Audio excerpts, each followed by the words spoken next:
Okay, we are live, and I would very warmly welcome Pujya Swami Satyamayanandaji Maharaj.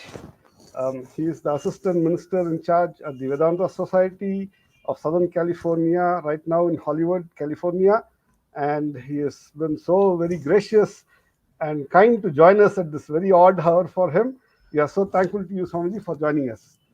Thank you. We have Ravi Trivedi with us. He is a very interesting entrepreneur inspired by Vivekananda. He's joining us. Professor Sanjay Chitnis will be joining us today. So we have a very interesting program today. Let me just bring up the uh, big picture of this entire workshop. The National Workshop on Empowerment of Youth 2021, NWEY 2021, is a week-long program where we have had three speakers per day. We had very eminent speakers, and they have shared their insights, experiences, best practices on topics of very big relevance in our contemporary life. The theme of the workshop is Inspired Learning for Positive Growth and Excellence in Indian Youth. Inspired learning for the one reason that the contemporary formal education system does not allow for one to experiment with and learn at one's own pace. So these are the alternate ways of learning. So we have a theme every day. And on that note, let me take you all to today's theme.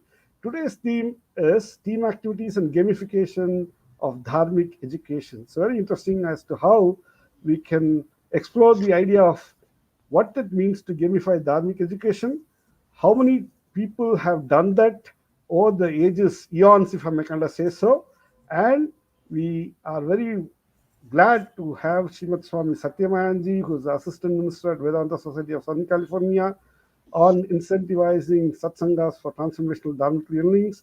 We have Professor Sanjay Chittis from Reva University talking about entertaining motivations for instilling Vivekananda values.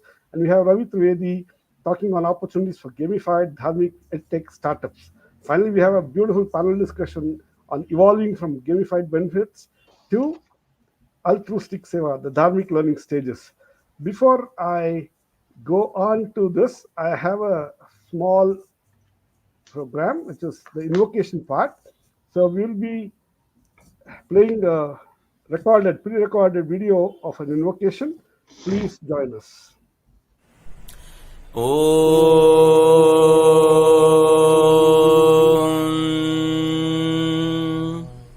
गणानां त्वा गणपतिगं हवामहे कविं कवीनामुपमश्रवस्तमम् ज्येष्ठराजम् ब्रह्मणाम् ब्रह्मणस्पत आनः शृण्वन्नोतिभिः सीदसादनम् महागणपतये नमः। प्रणो देवी सरस्वती वाजेभिर्वाजिनीवती धीनामवित्र्यवतु वाग्देव्यै नमः। ॐ स्थापकाय च धर्मस्य सर्वधर्मस्वरूपिणे अवतारवरिष्ठाय रामकृष्णाय ते नमः। जननीं शारदां देवीं रामकृष्णं जगद्गुरुम् पादपद्मे तयोः श्रित्वा प्रणमामि मुहुर्मुहुः। नमः श्रीयतिराजाय विवेकानन्दसूरये सच्चित्सुखस्वरूपाय स्वामिने तापहारिणे। ॐ सर्वे भवन्तु सुखिनः सर्वे सन्तु निरामयाः सर्वे भद्राणि पश्यन्तु मा कश्चित् दुःखभाग् भवेत्। ॐ शान्ति शान्ति शान्तिः। A very warm welcome to Pujya Swami Satyamayanji, to Ravi Trivedi, Sanjay Chittis, who will be joining us anytime in a few minutes, but who is very much actively hearing us. A very warm welcome to all the participants of this program on YouTube and Facebook, and also all of those who are going to view these recordings in the coming days.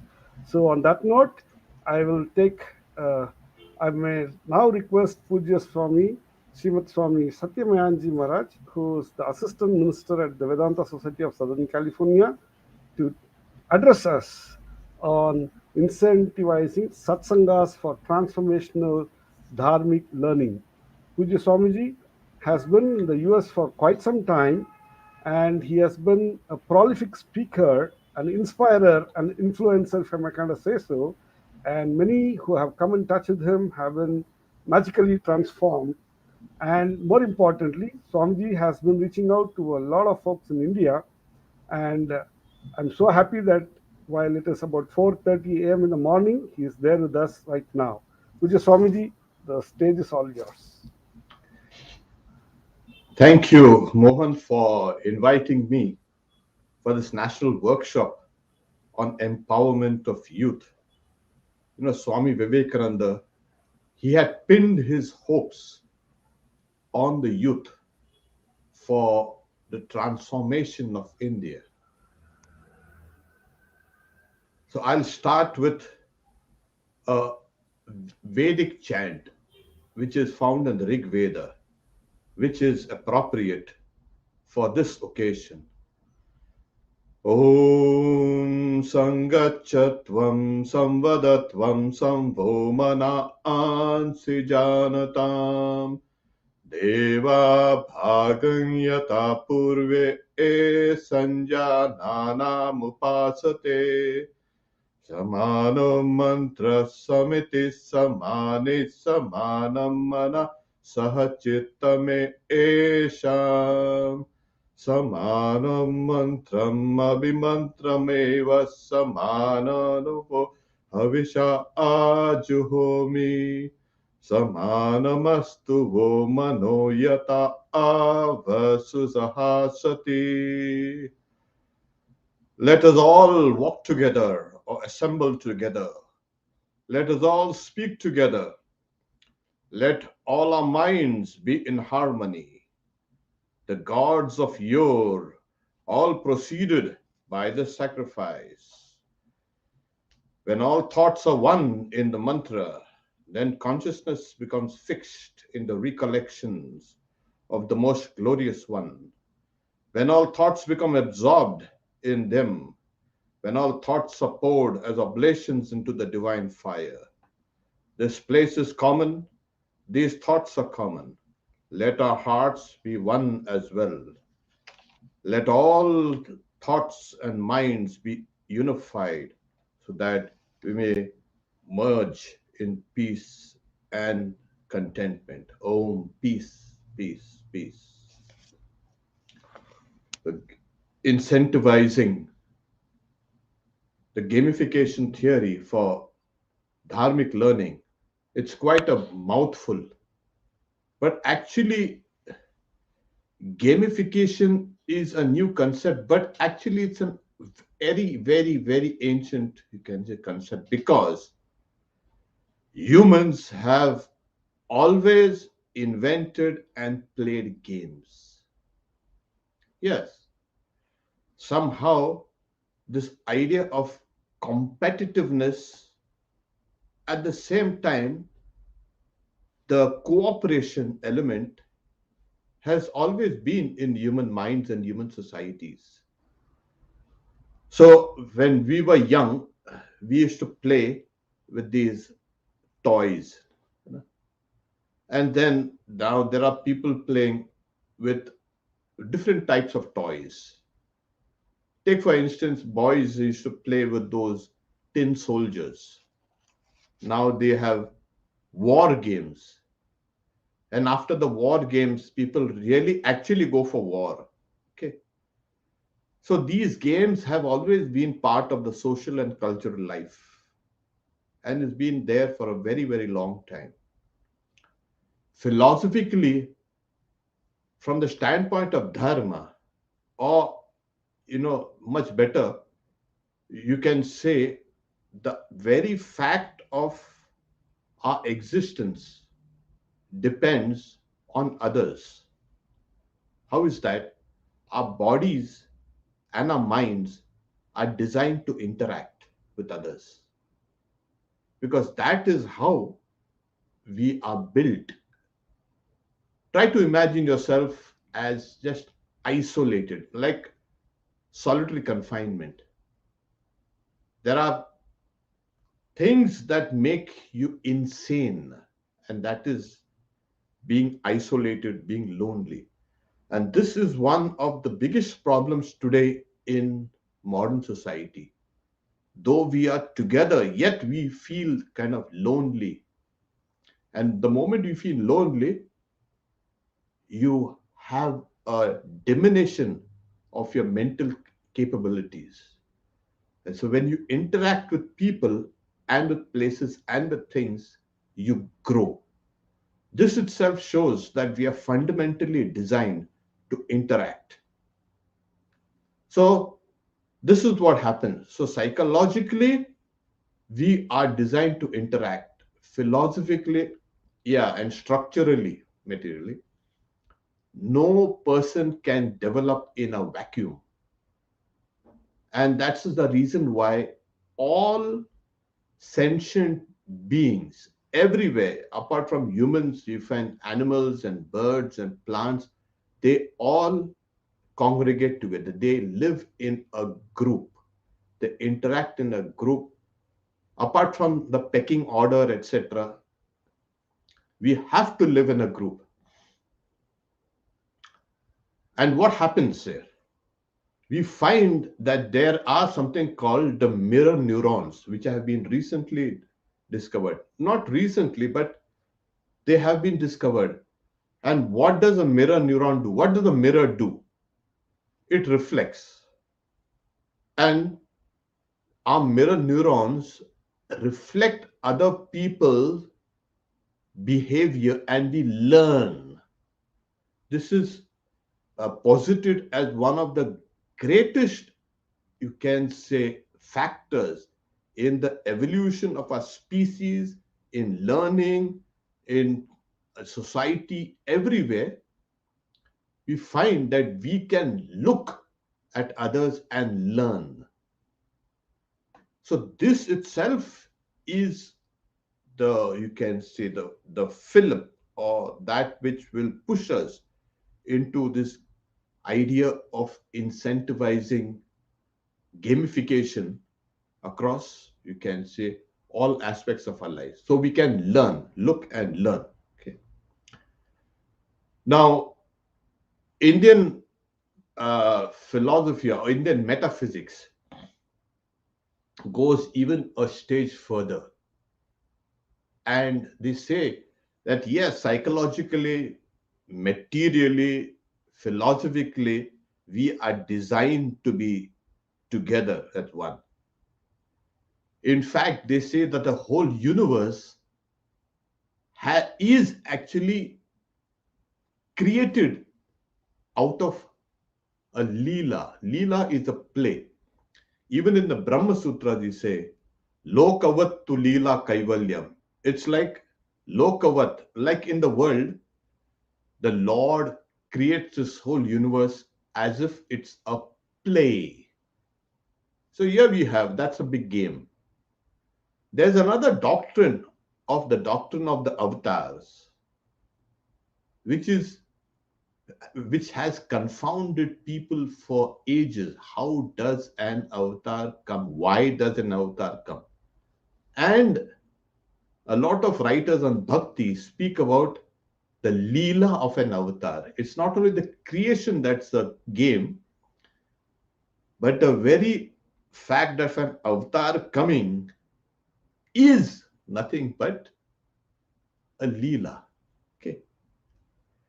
So in the animal world, you find, apex predators as well as even prey. When they are small, you can say cubs or, babes, they constantly with their siblings, they are playing. And how do they play? It's a rough and tumble play. They try to pull down each other, they try to bite each other, they're pushing and pulling. This play actually becomes what was called the actual hunting sequences when they grow up.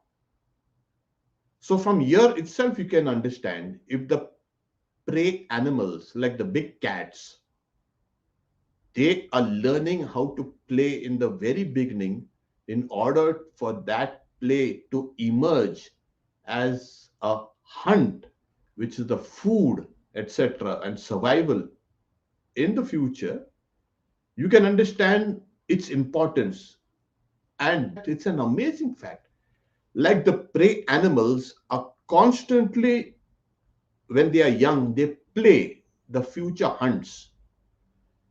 The the you can say animals that are eaten, or the you can say the prey and the predators. The prey also learn how to escape the predators. So the both the prey and the predators are locked in a kind of an evolutionary, you can say, key and lock sequence. Both are fine tuning their skills, even from the very childhood, their childhood. Where games are concerned, I'll give you an example.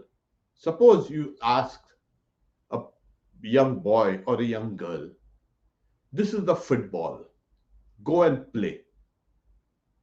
What will that person, if really joyous, he or she will keep on kicking the ball around and will be happy. But after a while, it will look around for playmates. And then he or she will invite others, come and play with me. They will cajole you, they will cry, they will drag you in. So as the number of playmates increase, so also the number of rules increase. When you are alone, you don't need rules. You can just jump and play and do anything, kick the ball around. The moment you have other people coming in, other playmates, you have rules. It is a, you can say, consensus that we are now playing according to the rules. Why are the rules? Because for the smooth and the efficient and the joyous play that we are going to engage in. So from here itself, you can understand that the play, gamification, etc., has been integral in all our learning processes. Now, when we were in school, we used to have these different class teams, competing intra-class and also inter-class. And then we had inter-school.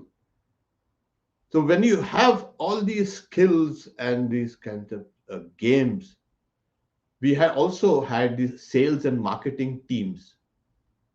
These teams are made to compete with each other in order to kind of in a point scoring, you can say, way of increasing sales or marketing, whatever.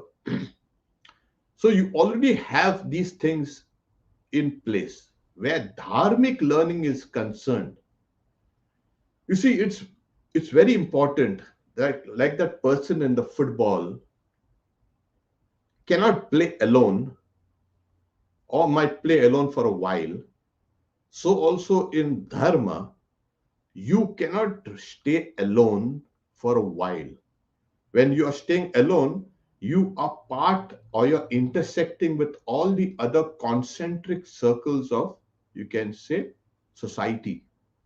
You are there, your family, your community, your tribe, whatever, your nation, slowly, as you keep on developing. And how do you develop? You develop by practicing your dharma. And what is dharma? Dharma is that it holds everything together.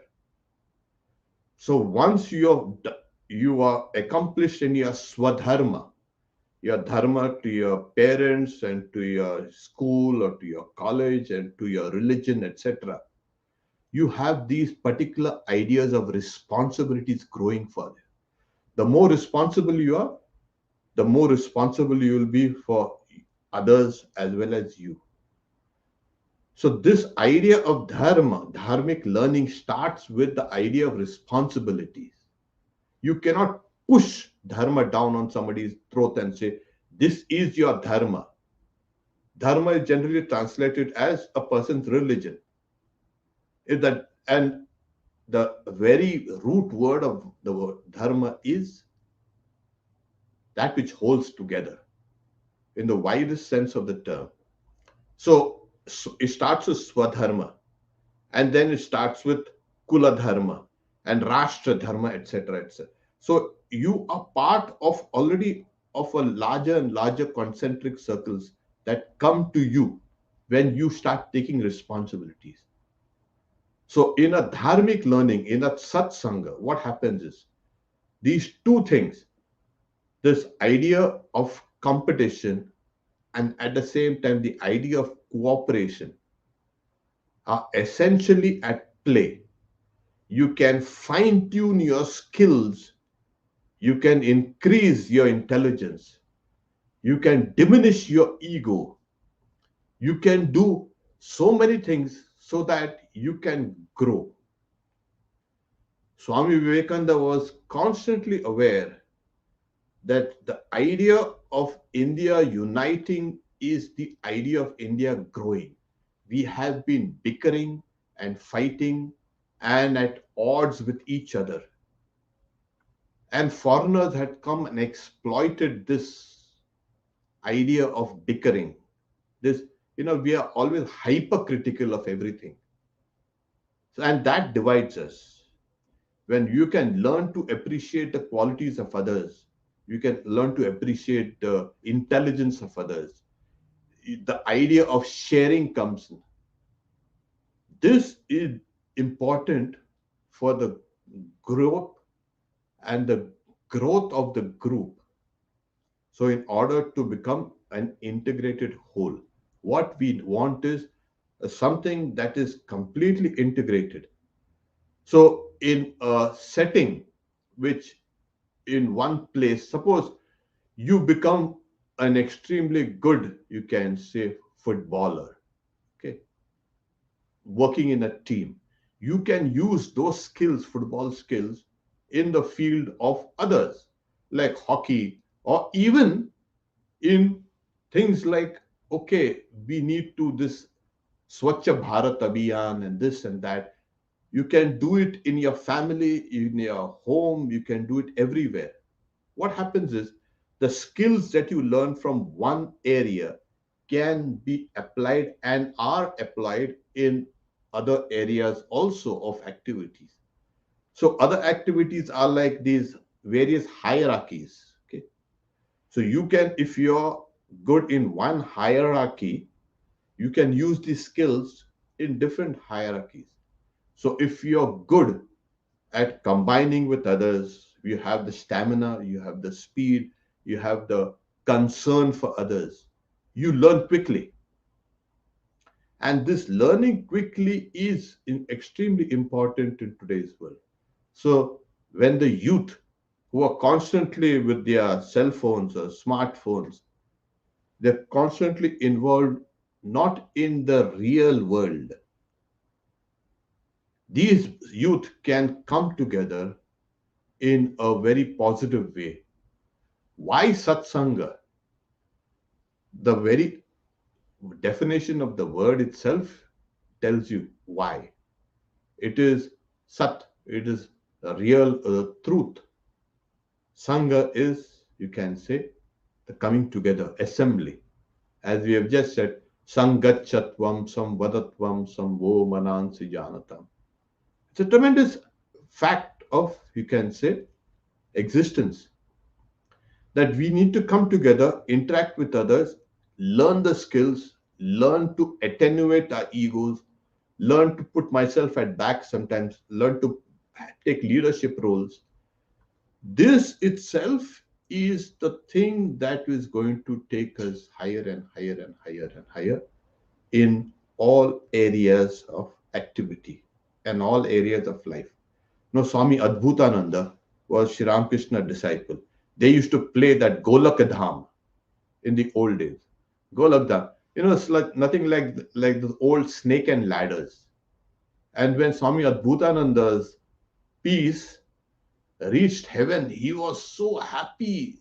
Sri Ramakrishna pointed out to him, he said, this game, it shows what exactly is his mental attitude, that he has reached heaven, Golaka, and he is so happy. So that is his ideal. And there was another Hazara. Hazara's piece went on falling down in hell. And that was actually how that person turned out to be, a kind of a trickster and a joker. Okay. So the very beginnings of your future career starts with the unification, the coming together through gamifications. So it is, they're saying games were taken up for entertainment. Okay. But generally, entertainment and fun. Now we have games which are not considered just entertainment and fun, but it's also professional. They people actually are professionals. They work. So this we would like to have Swami Vivekananda's teachings of coming together of the youth, learning how to live with others in a game so that they can apply it to all their other activities of life. And everything you do is dharma. In India, we never compartmentalized dharma in one place. It was nothing but everything you do has to be done dharmically. Live, eat, walk, talk, sleep, do everything dharmically. So this is the great, you can say, need of our times, to understand the vastness of dharma and its humble beginnings, which are, as I said, integral to our body, mind, spirit, etc. So this is my opening salvo, as I say. Thank you very much, Mohan. Thank you, Swamiji. It was really nice. The grand sweep of what, how intrinsic, if I may kind of say so, the word gamification is in our own cultural heritage, especially the dharmic heritage of Yes, enabling human beings to be better human beings. And you have brought exactly. it out in a very, very nice way. And more importantly, you also brought out the fact that it's not just the individual inner journey, it is individuals' inner journeys done together as a group. So each one goes in the inner journey, but they all go together in a group. Sangachadvam. And that was very, very nice way of sharing the thought about how to incentivize satsangas for transformational dharmic learning. On that note, Swamiji, thank you so much. Thank I you. would like to just bring up uh, the big picture of our program today, and we have the next speaker, Professor Sanjay Chitnis, will join us in a few moments. But I'd like to bring up Ravi Trivedi right now. Ravi, it would be nice if you could share what you're going to do about the opportunities that exist in the startup space, opportunities for gamified dharmic edtech startups in the world, right? And I just want to share, Ravi is a very interesting person. He is essentially an entrepreneur. He started several companies. He is also a venture capitalist in a way, and right now is into social ventures. Okay, and Ravi Trivedi essentially has been a person, a CEO, a growth hacker for startup companies, and he founded and sold Push Engage, a very interesting company that's into helping digital marketing. So, Ravi Trivedi, a very warm welcome to you, and the stage is all yours. Okay, thank you so much, everyone. Thank you for having me here. You kind of nicely summarized my story. So, I've been an entrepreneur, probably different than some other speakers, and I sold my company to do something for the social sector, the calling. And I would say one thing, one of the key reasons for that was Swami Vivekananda's quote, "They alone live who live for others." That's something that was ringing in my ears. But without further ado, let's get on the topic. The topic today is how do gamified startups enhance dharmic learning? So I'm going to bring some of the modern day, I guess, things that are happening and bring it all together. So the first thing I want to bring up is We know from Bhagavad Gita 6:35, which talks about, asanchayam mahabhavo mano chalam abhyasen tu konte vairagyam cha grihe. It says the practice and detachment is the key to controlling our mind. The point I want to make here is it's the importance of practice in Bhagavad Gita which has been emphasized. The second point I want to emphasize is in 12:12, the topic is around importance of not only the practice but the quality in practice. That is the second point. Again, these are all related. Now I'm going to build up. So we know with practice and small improvements, we make rapid gains. Now here I would like to take a slight detour and look at somebody like James Clear, who wrote a book called Atomic Habits. What he shares in that is very simple. He says, let us say every single day, what we do is we make only 1% improvement. You will be amazed to hear that in one single year you will be 37 or 38 times better than when you started. So Gita talks about, Bhagavad Gita speaks about abhyas, daily practice. We know from this compounding, again, if you're a finance person, you understand this power of compounding. Also, he says that success is a product of daily habits, not once in a lifetime transformations.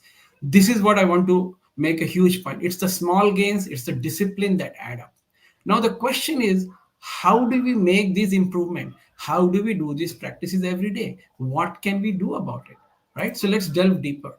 So as we kind of hear more from someone like him, he says few things. One is make it obvious, make it attractive, make it easy, and make it satisfying.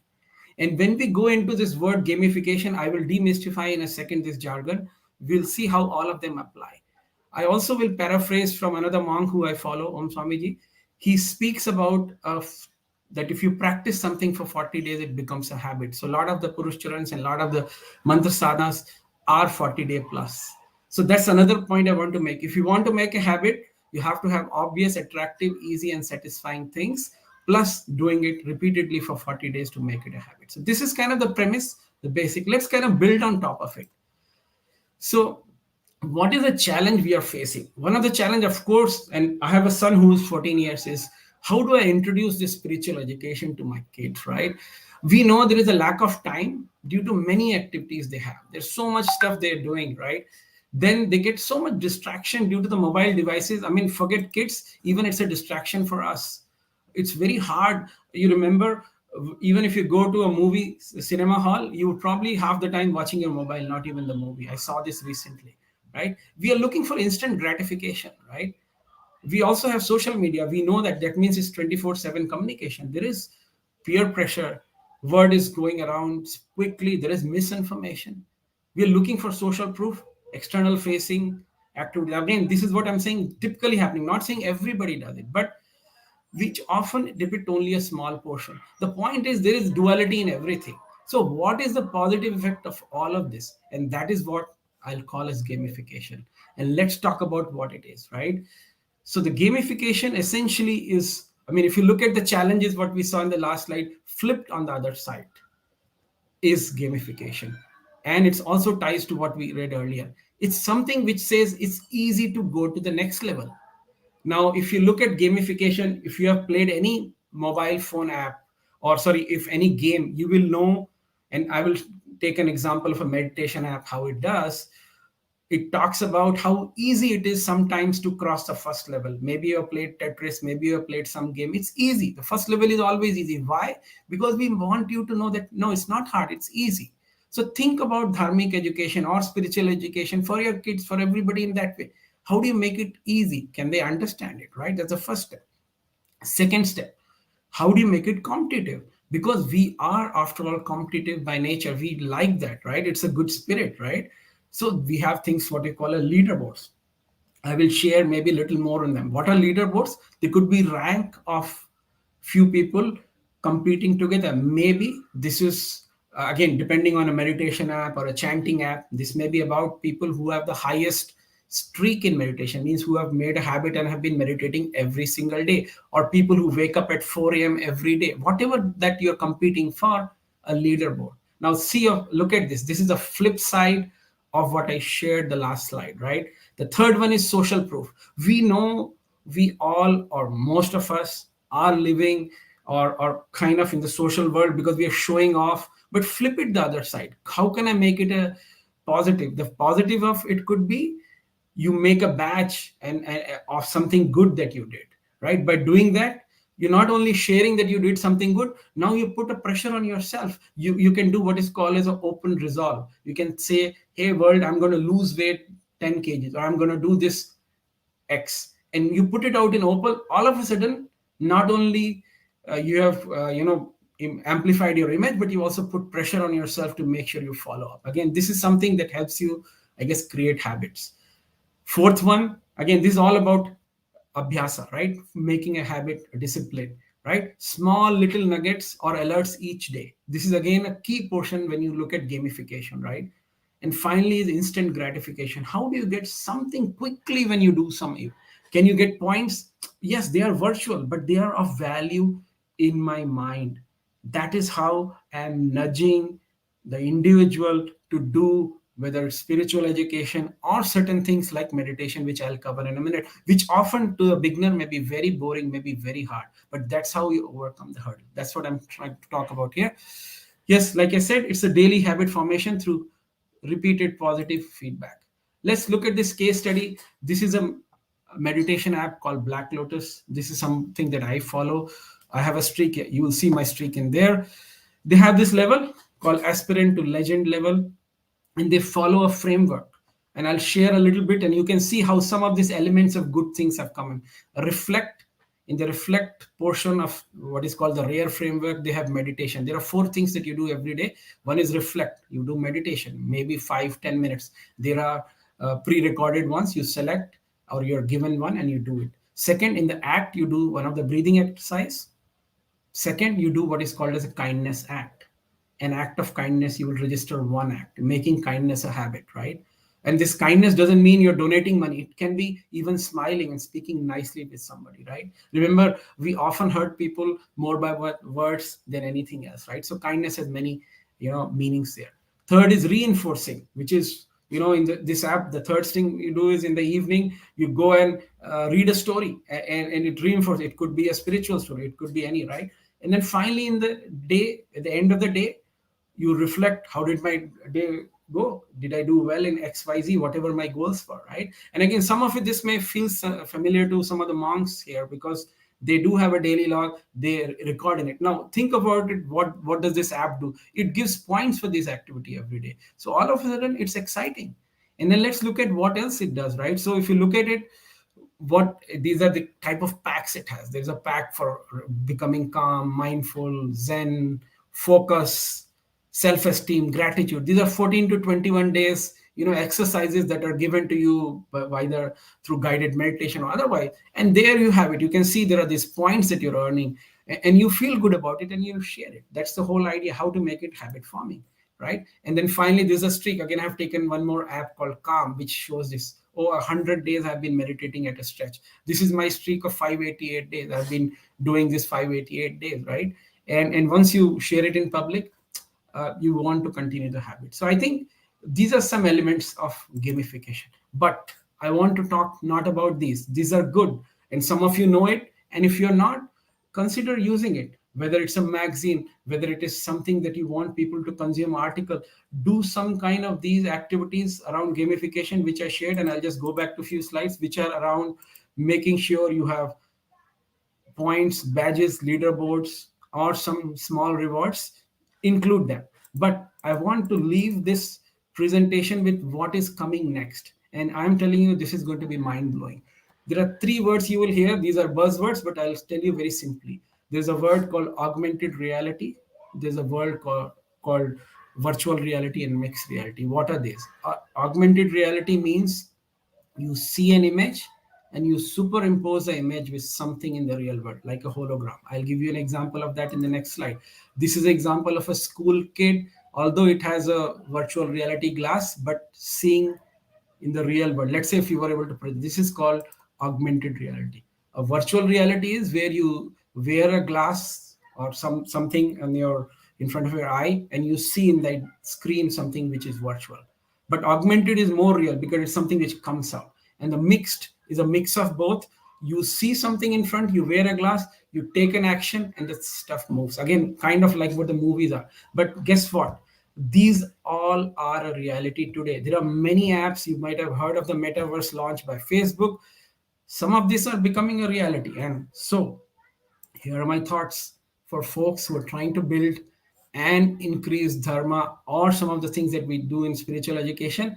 Number one, in the case of a kids, you will see they learn, say, a solar system or a planet in geography using AR or what do you say, the augmented reality. It makes all sense because you can touch, you can feel the planet, makes all sense. But this is what I want to leave you with, which is, think about, you do the dhyan shokla, right? You do Lalita Sahasranam, you have the dhyan shokla, you have to visualize your deity, you have to visualize Lalitambika. How do you do it? You are told in the shloka how she appears, but think about it. What if you had a VR glass where you were able to see her in that? Think about that. Or the vision, you want the vision of your guru. Can you see the guru in 3D in front of you?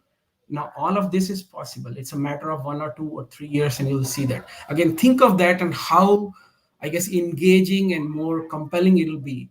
Think about these ways by which you could make a sadhana, a mantra sadhana, or meditation sadhana more compelling.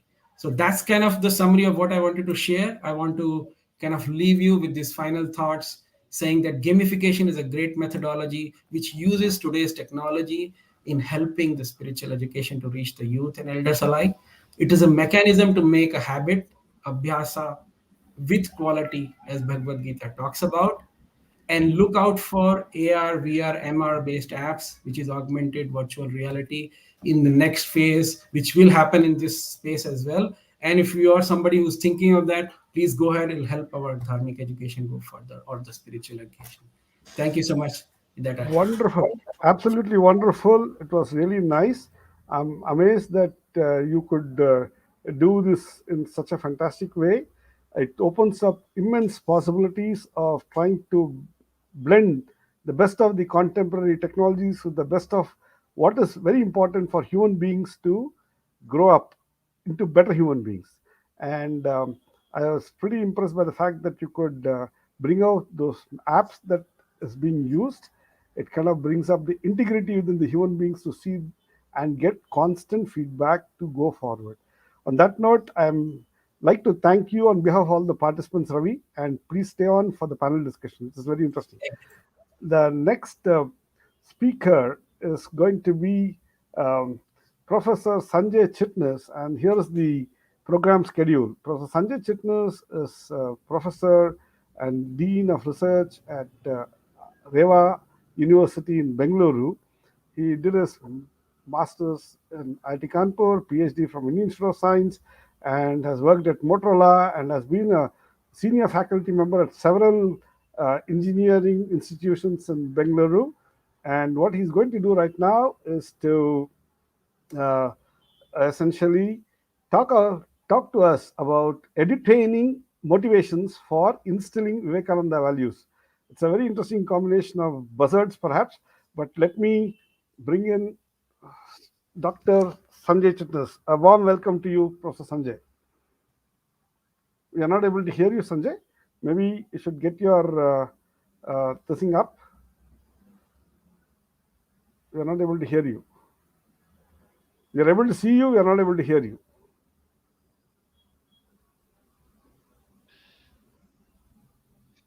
Yes.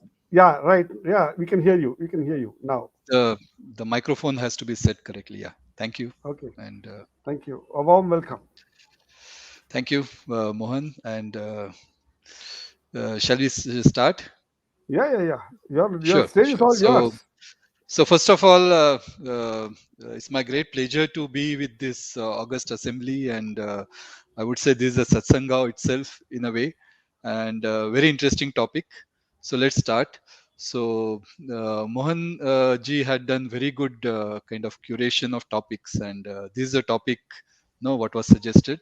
So the idea is that we hear a lot of interesting stuff around, right? There are a lot of things to read, a lot of things to study, But when we approach younger generation, and why younger generation, even oldies like me, for example, right, we need something which is little bit interesting, right, to make this topic more understandable, and we can apply that to our practice. So that's the idea. So what I have done is actually try to package some of the values and teachings of Swami Vivekananda into a set of exercises. Okay, of course, this time of 18 minutes is not sufficient for us to do those exercises here in live. That probably would take half a day, one full day workshop.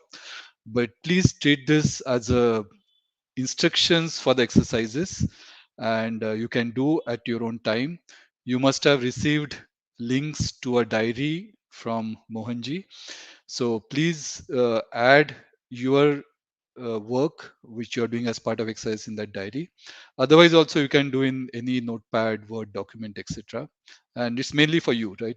And this mode is being a virtual mode, especially one way, is very difficult to have group exercises. So I've restricted to individual exercises. Anyway, the enlightenment happens typically individually as well, right? So in that context, let's begin. Okay, so the first exercise is very simple. It's just a warm up. So let's play for that, right? The instructions are given there. So think of a number between 1 and 10. Should be whole number like 1, 2, 3, 4, 5, 6, 7, 8, 9, right? One of those. I'm going to go a little fast. So if you're not able to keep up with the speed, no worries. I'm going to share the slides so you can do it at your own pace. So have you taken the number? You keep it in your memory. Now double the number, add 10 to that, divide by 2, then subtract the original number you thought in step number 1, right?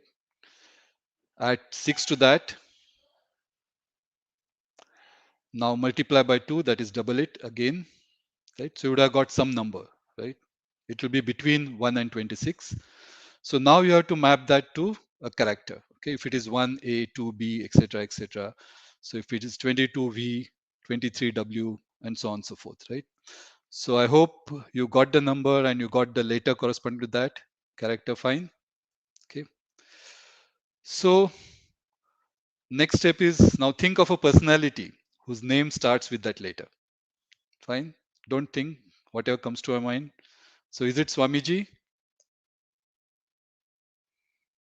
So hopefully you all That's got. very If there interesting. is some That's a very interesting difference, game. yeah, Yeah. this is just So a warm-up game right, just to get started, it kind of right? juggles up the mind, and then finally you see pop comes Vivekananda, because after Yeah, all the right. computations that was done, it is we. Continue, Professor Sanjay Chitnis. Yeah, sure. Thanks. So let's start with something serious, okay? So it is said first to start with knowing ourselves, right? Know thyself, Atmanam Vidhi. Of course, this is a very, very involved uh, exercise, right? To really know ourselves, what we mean by ourselves, right? Is it me as a person, or ego, or much deeper in the spirituality? But this is just to get started. So think of an adjective, preferably in an Indian language, because they are not translatable, right? Whatever we think of in our language, there is no English equivalent many times. So think of that adjectives, and that best describes yourself, right? So I given one example. So myself, Sanjay, I would call myself Jinyasu Sanjay. Okay. So think of that adjective, and you can introduce yourself to all. Put it in the chat box, whether it's YouTube video or something, or at least write to yourself, right? This is for your own use, like that, right? So many times that thought process itself will bring up, some kind of interesting aspect about yourself. Fine. I'm really going to go fast, so don't worry if you are not able to complete it, right? You can do it at your leisure later. So next part is, think of and write in your diary a few things that you can do best. Okay, because that's what is your understanding to others, right? So what you think of yourself, what your parents think, what your teachers think, what your friends think. Not only that, what your enemies think also. Okay. Well, I mean, you may not have enemies, but yeah, you can make it as a thought experiment. So that's what kind of describes you, right? They're all qualitative adjectives. Of course, you can think and write about what you cannot do well as well, right? So if I say that, okay, I'm not that good in terms of planning well, right? So something like that. So that brings us to a quotation here. Uh, yeah. So that's what Swamiji has said, right? So stand as a rock. You are indestructible. You are the self, that is Atman, the God of the universe, right? So that is your Advaita philosophy. So basically, this is the goal, right? We have to reach by knowing ourselves, right? But just knowing a little bit about ourselves, what we call as uh, there is today emotional intelligence, etc., right? Self-awareness. So that's what basically is the starting point, right? But the ultimate goal is that. With that, let's go ahead. Next exercise. Next exercise is about being bold or being fearless, right? So again, Swamiji has said we must have faith in ourselves, right? That faith is that rock solid thing about ourselves. So how do we start with that? So first of all, congratulate yourself for what you can do well, as identified in the previous exercise. You can forget, at least for the time being, what you cannot do well, right? So yes, there are certain things you can keep on improving. There are modern uh, psychologists also say that, right? So you have to build on what you can do well, right? Now, that you can do much better. If it is something which you cannot do well, you may probably become average in that, right? But what you have to build is what your strengths are. So that's what we have to know, have our faith and boldness based on that. And most importantly, have a daily dialogue with yourself, reaffirming your strengths. So again, Swamiji's quotation, talk to yourself once in a day. Otherwise, you may miss meeting an intelligent person in this world, right? So that's what who we are, right? So let's start. We all start with this. So faith in oneself does not mean not making mistakes, right? So faith in oneself doesn't mean we become perfect on its own like that, right? I mean, we have to realize that. So in all our actions, our every mistakes are our only teachers, right?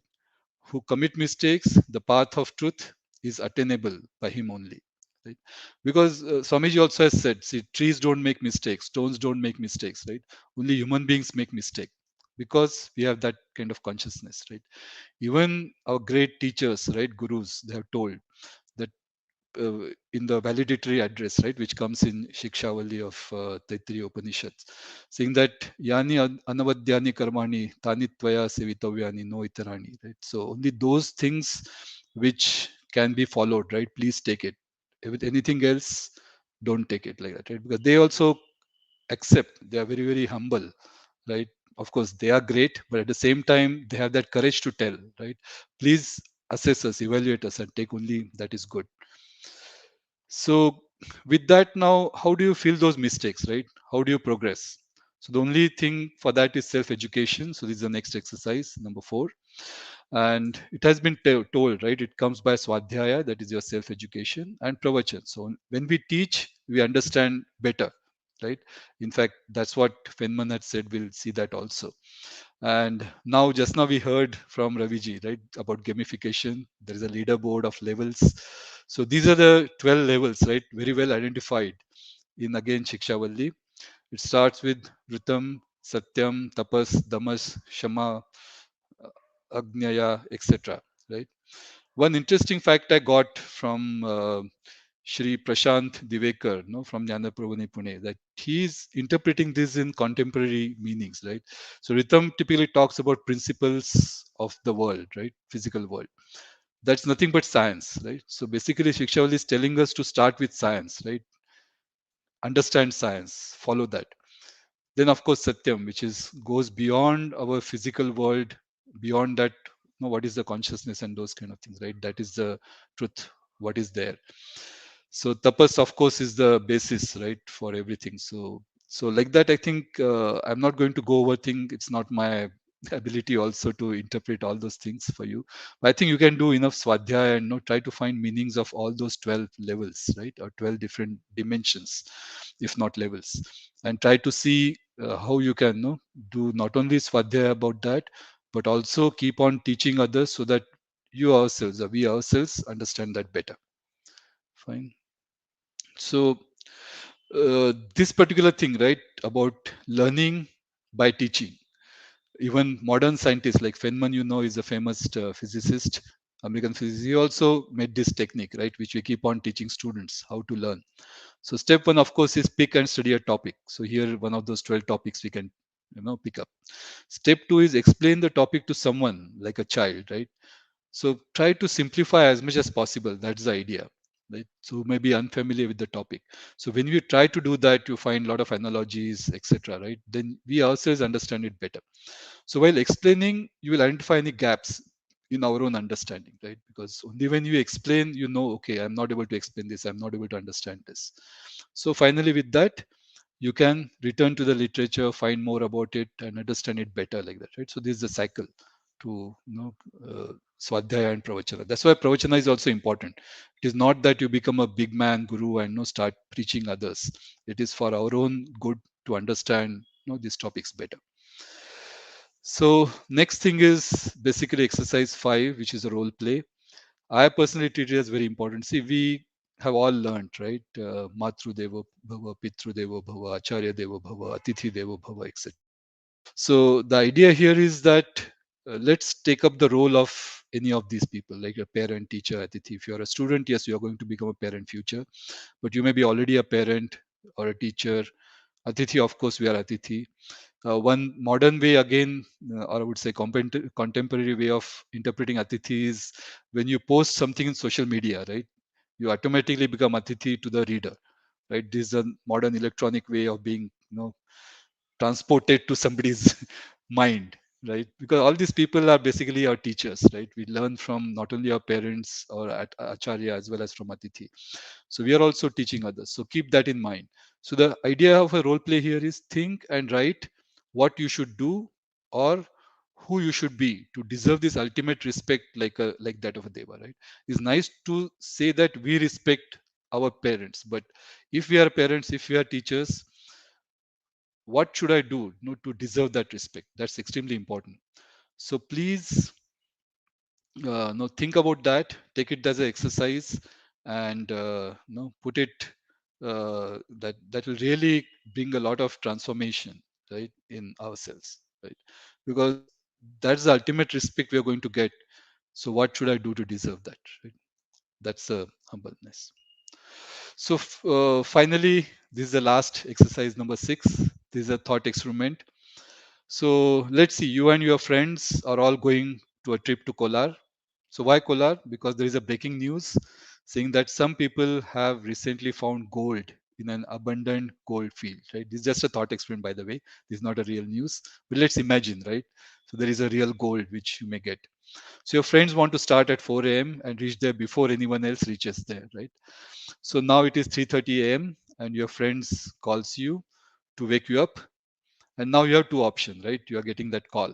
So option one is you do not want to get up, right? So a lot of us are lazy like that, right? So when really thing comes to go, get going, then you say, no, better let me sleep.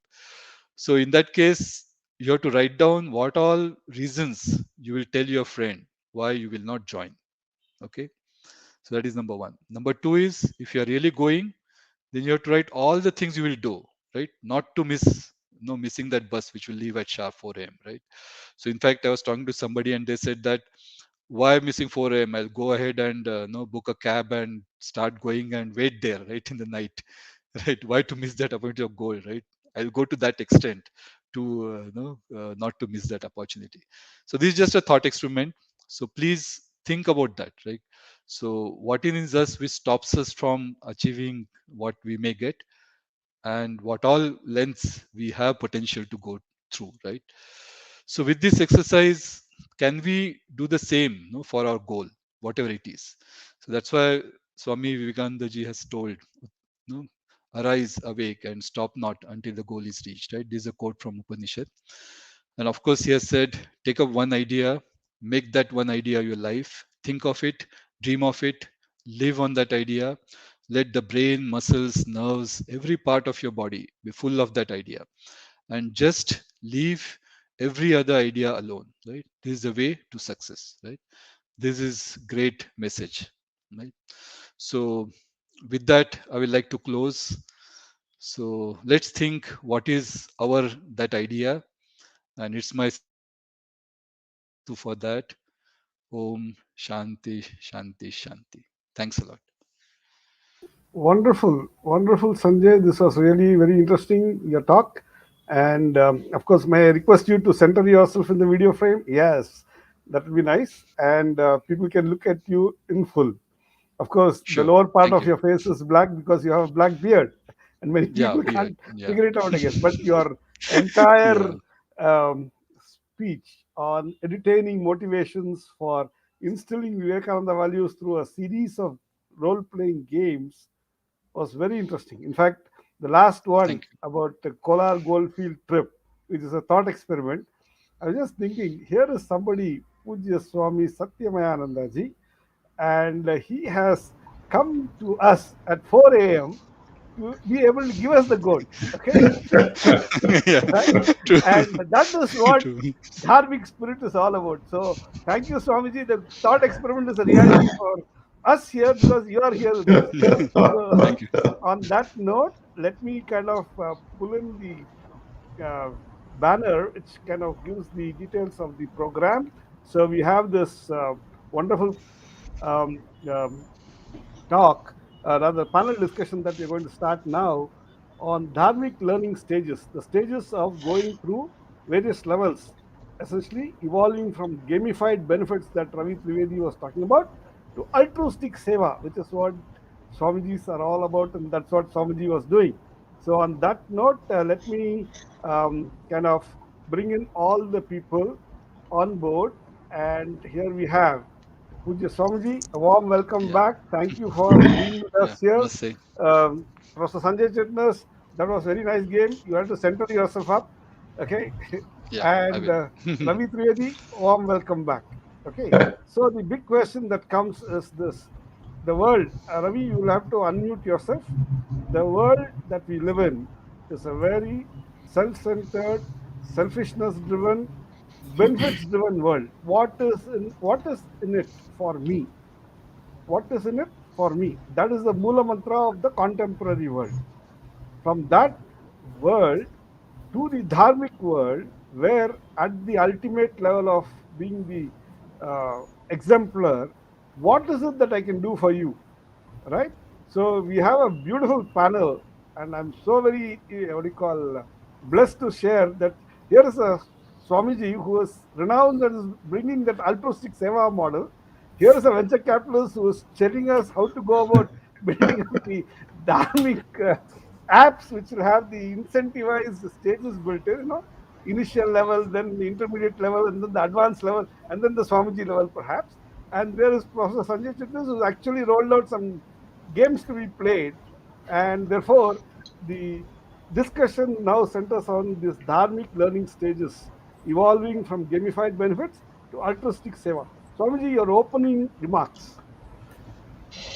Yes, thank you, Mohan, and thank you, Ravi, and also Sanjay for this wonderful, you can say, presentation you had. One thing, Dharma always speaks about, and it may not be very clearly defined, but it speaks about one's personality has two components, the individual and the social. Both are together, both are blended in such a way that you cannot neglect one for the other. When you do something for yourself, you are actually doing it for others because that's the principle of karma. Even if you work selfishly here, that selfish work is affecting you somewhere else. But let that work be a good work for you because the very idea of karma is the subject and the object outside society, you. And also, more inside, there's a subjective side of my mind and there's an objective side of my mind. I should not neglect either one of them. When I develop one, the other will develop psychologically and also socially. And if I develop the other on the social side, the objective side of my mind, I will develop subjectively. So this has to be told to the youth that even if you're doing something for yourself, do it. The idea is don't be lazy. That's what Swami Vivekananda kept on saying. We Indians are tamasic. We are so steeped. We are so selfish. We are lazy. Yes, go at least and do something and stop being lazy, and that is what. So every person's work, a little work, your contribution, like Ravi was talking about, 1%. You increase in 1% per day. At the end of the year, you're coming huge, you can say, incremental. So the idea is to work. Swami Vivekananda says, work for selfish ends, those who do not know. But then later on, the other side of your personality, the objective side, and the larger society also opens up for you. Then you will automatically become altruistic, automatically, because you see the tremendous benefits that are happening to you. You'll have peace of mind, you'll have love, you'll have compassion, you can engage with everybody at all levels. Generally, we are stuck on one level, one type of persons or one type of talented people or whatever. Now you can interact with everybody knowing that each one is my teacher. And like Sanjay said, I'm a teacher for them, they are teachers for me. So this is how we can learn, play the Wonderful. game. Thank you. Beautiful. Welcome, Swamiji. That was very nice.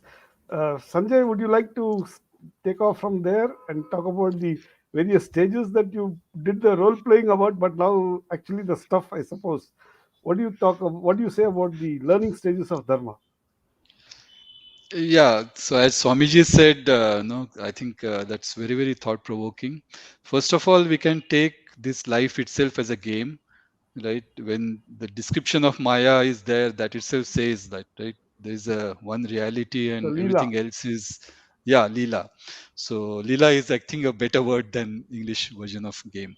Yes. So when you start thinking at that level, right, then you will get that ultimate peace and kind of happiness. Happiness again Right. is may not be the right word, but that's a feeling. That's what I guess.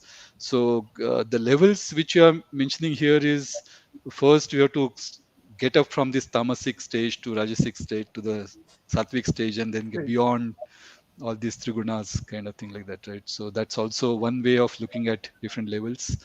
But yes, at each level we require some kind of external motivation and push to to go to the next level like that, right? So Right. uh, that's what personally I think. Okay, wonderful. So, Ravi, So I your want to thoughts kind of on bring, this sure. dharmic Yeah. So learning I want to, stages, yeah, I want which to you add actually a exposed, different. what do you call, articulated beautifully in your presentation. Just a few thoughts right now Sure. after hearing our eminent panelists. Sure. So I want to bring a different perspective. A question comes to our mind: Are do we learn to have love and compassion, and thus we do kind acts, or we start doing kind acts mechanically and it becomes a habit? So it's the the cycle question, and in my mind both of the methods exist, and it may be false to assume that, oh, the love has to come within and then you do. So sometimes it's okay, it's like you just, and there is a known stuff around it. We know that when you do an act of kindness, a hormone called oxytocin is released, which makes you happy. So in the beginning it's okay to do it mechanically. Over time it becomes a habit, and over time the love and compassion which you were talking about will get developed. I just wanted to bring a different perspective to this talk. I mean, there are a lot more which has already been covered. It's a beautiful statement, Ravi, and that's a very interesting perspective. And I just want to bring in one of the viewers, Pujya Swami Satyapriyanandaji, who has asked this very interesting question. This is on the dot for you. Can not conscious striving replace gamification? Raise oneself by oneself. That's what Bhagavad Gita says, right? Udared Atmanam, Atmanam. So now he asks, one unconsciously becomes addicted to apps. Are there other bad sides of gamification in the corporate world? It's a very interesting thing because you have to move from, like we said, gamified benefits to a altruistic seva. So from the unconscious habit driven act to a conscious striving, because that's where Viveka comes into picture. the transitions and how does one go about it? I think Swamiji is asking Shall that I question take there. one? Yeah, yeah, Okay. yeah. So I was going to say one thing is, and again, Swamiji is here. He knows this well. Initially, we have to use this method to make a habit. Eventually, then we break out of it, right? Because eventually, when you go to the Nirvikalpa, it's like saying, "I want to do the Murti Sadhana." That is the path, right? So this habit forming, all of this is a cycle.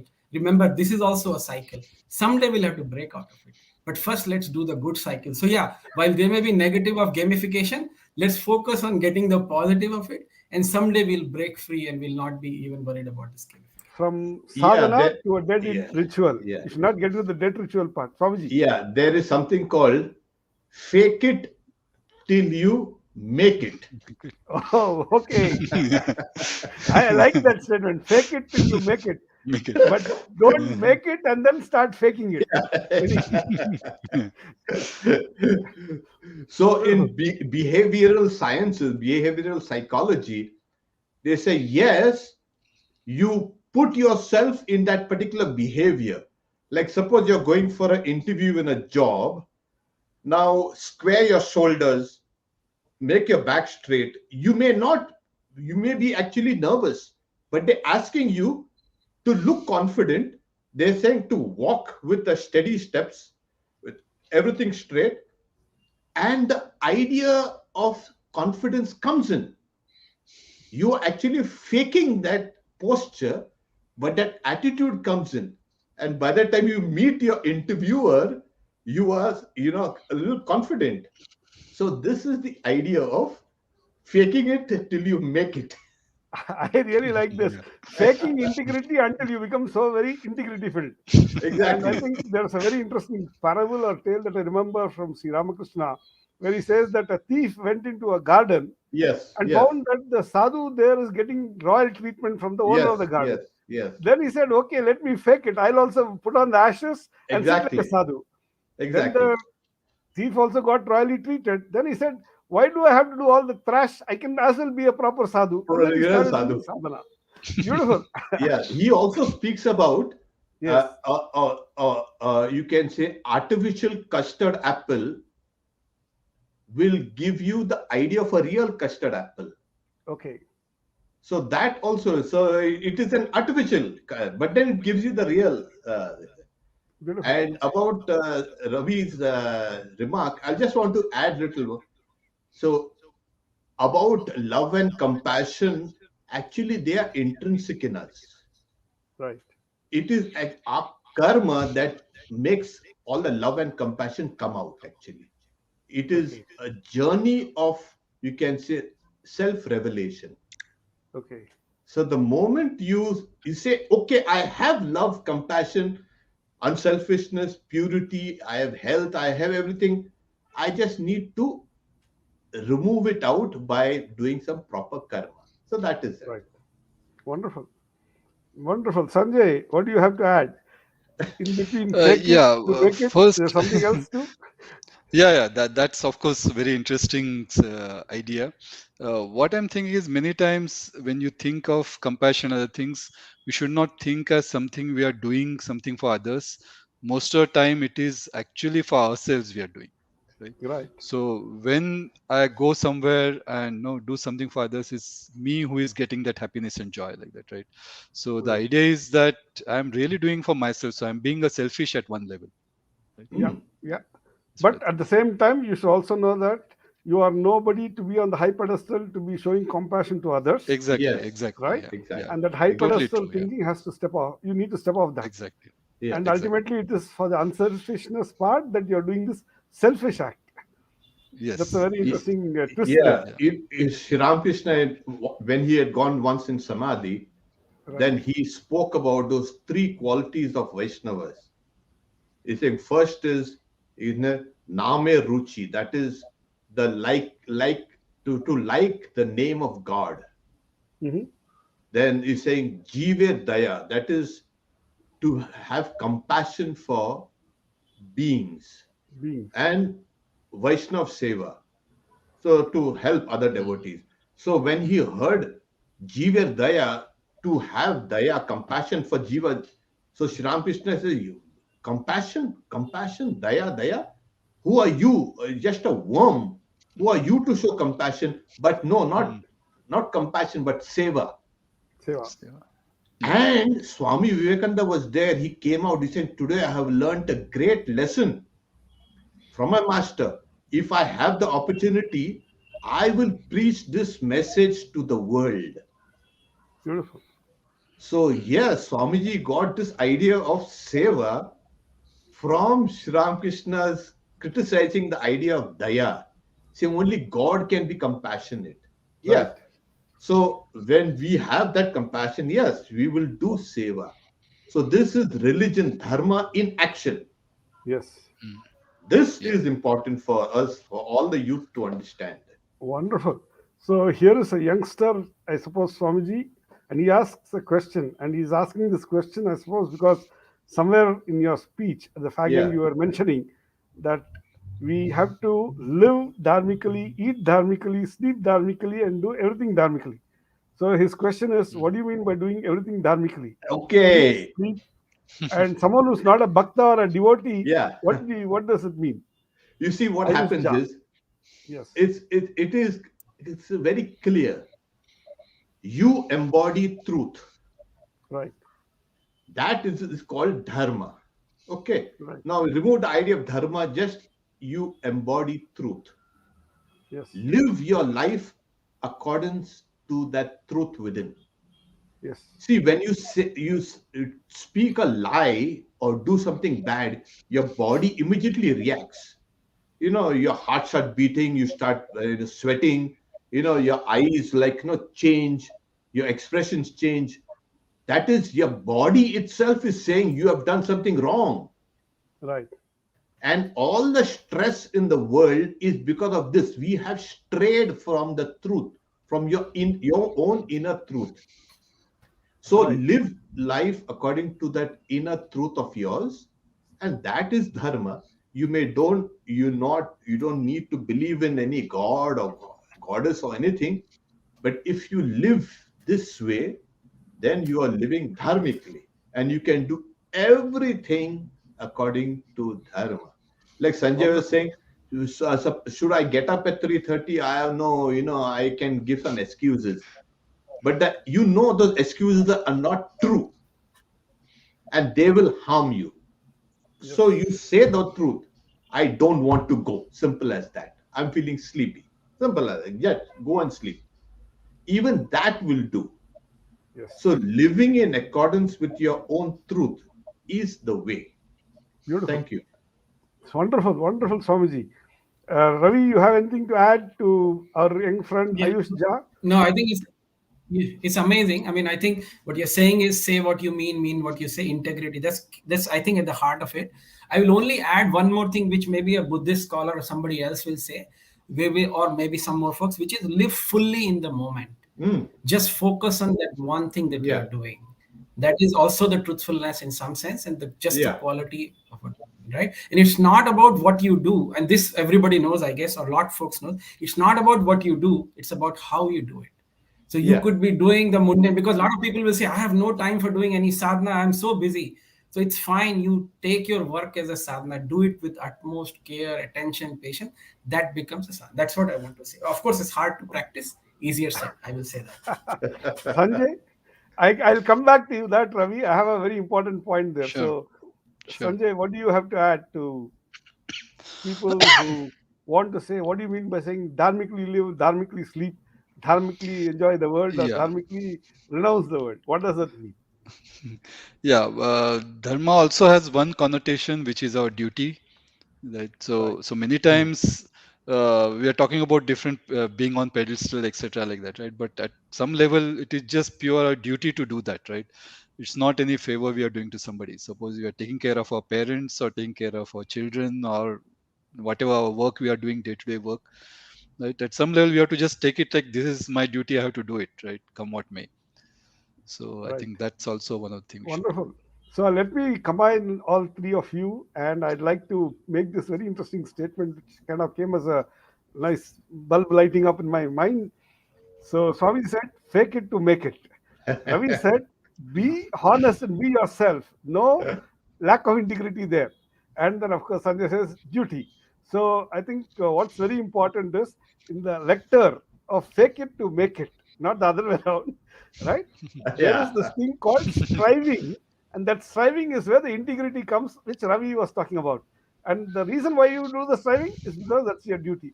Anyway, Duty. that's a nice, interesting summary. But I just want to bring in another question which Swami Satyapriyanji Maharaj has put, and this is for Ravi Trivedi, I suppose. He says, how can gaming be used to wean a person from unhealthy social websites and direct them to healthy websites? This is a big parental concern today. And you are a parent, Ravi, and you are a kid who's 14 years old. So he has a very important direct question. And then, of course, we'll come to Sanjay, who is a elderly kid, I suppose. And of course, Swamiji, who has been treating so many kids along in life. Yeah, all of my kids. Yes, Maharaj. So the So honest answer is I don't know the answer to that, but I'll tell you what I think could be the answer because I'm still figuring out. you're See, it experimenting depends. with your son, right? Yeah, and I think Okay. it's about showing. See, and I think Swamiji has said this: how to break a, I mean, habit or like bad thoughts. I mean, the same things apply. You replace a bad thought with a good thought. So same idea is, can we replace this bad or whatever labeling bad, which is not good for the person. So one thing I've realized is teenagers have their mind. You cannot say no, you will not do it. They will not listen. So be a friend and Right. say, okay, can you reduce it by half an hour? Let's do this, Yes. right? So slowly getting them onto this thing, which by the way should be well done, so that they get attracted to it and they understand. So one of the things for me has been, and this is something which I'm thinking of working on, is how to make Swami Vivekananda's work in a way that I can explain to my teenager, so it doesn't look like he's reading. I mean, because they'll get put off, right? It just make it so easy. Right. So that's where I think if we make it an interesting, and then they'll apply, they imply, and then they will maybe like it and they'll see the benefit. And I think that's the way to wean them off. But it's a hard question, trust me. Wonderful. Yeah. So, Sanjay, how Yeah, did you actually, manage? I'm sure you must have a child, and the child has gone to a certain stage. So, the question is bad websites, good websites. How do you use gamification in the dharmic way? The vector is from bad to good. yeah. So, see, that finally applies to everybody having Viveka, right? So, it's not only my Mhm. daughter, I have a daughter which is in final year, but there are so many students in our college, right? So, what we tell them is they have to take responsibility for their actions, right? And the results will Yes. come, if not today, tomorrow, right? That's the karma principle. And we treat them all as adults, right? They are no longer children. So Yeah. they have to learn that, yes, at the same time, one level, they have that power to decide whether it's a good website or a bad website, how they spend their time, etc., etc. But at the same time, that's going to have some results, right? And they have to take responsibility of that results. If they want good results, they have to choose correctly today, right? So I think that sense of responsibility is what we have to bring it early. Yep. Yep. Yep. That since you have really a class full of kids. Welcome, Swamiji. You More have a than world that, full of yeah, kids. a world full Yeah. of kids. Yeah, yeah, world full of kids. Yeah, this is idea of instilling the idea of responsibility. That is we used to, in the old days we used to call it a dharma, but the idea of responsibility should be instilled in kids. You Right. are responsible for your actions. You are then responsible for others also. So the children, they can understand these things. See, it's only through responsibilities that you can actually grow. You can shoulder greater responsibilities. People talk about stress and breakdowns and this and that because they are so fragile. They never took responsibility. Their fathers did, their mothers did, their uncles did, their this did, and their others did. And they grew up thinking everything is kind of nice and rosy. But when they come in contact with the real world, they are crushed by it. They have these mental problems, ill health. So, from the very beginning, if we can instill the idea of duty Right. as responsibility, you are responsible for, you are a grown up, like Ravi said. Now you behave like a grown up. Take this responsibility. Clean your room. Your mother, I'm not going to clean your room. You clean your room. Okay. And this is how slowly, it starts small. Like Ravi said, 1%. Put the things in order. That itself is the starting point for higher and higher, you can ideas of responsibility. Beautiful. That's a very interesting way of using responsibility as a way to learn and learn dharma. So you go through the stages of it so that you become your complete self. And Exactly. once you're your complete self, then you look at the world, and then that's when you understand what the world is really all about.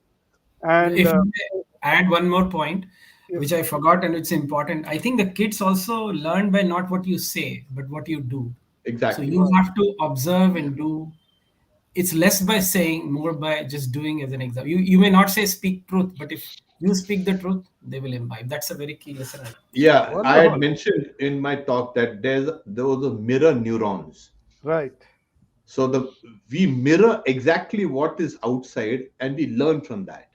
yes, So it's very important that elders will be kind of role models, yes, and that is actually educating the child automatically. Okay, right. so there. So, in that context, I'm bringing this very important question from Swami Satyapriyanji Maharaj. And you said role models, right? Elders being role models. So, here is this Matru Devo Bhava means not that the mother should be goddess, it means behave as one who looks upon one's mother as goddess. It has its Mm, own yeah, transformation, Yeah, right? yeah, yeah. So, there is the both parts to this. Elders have to be role models, but they're also human beings. To err is human, right? And put in right. efforts to be divine is what they're all doing. So I think somewhere this observation makes very interesting sense.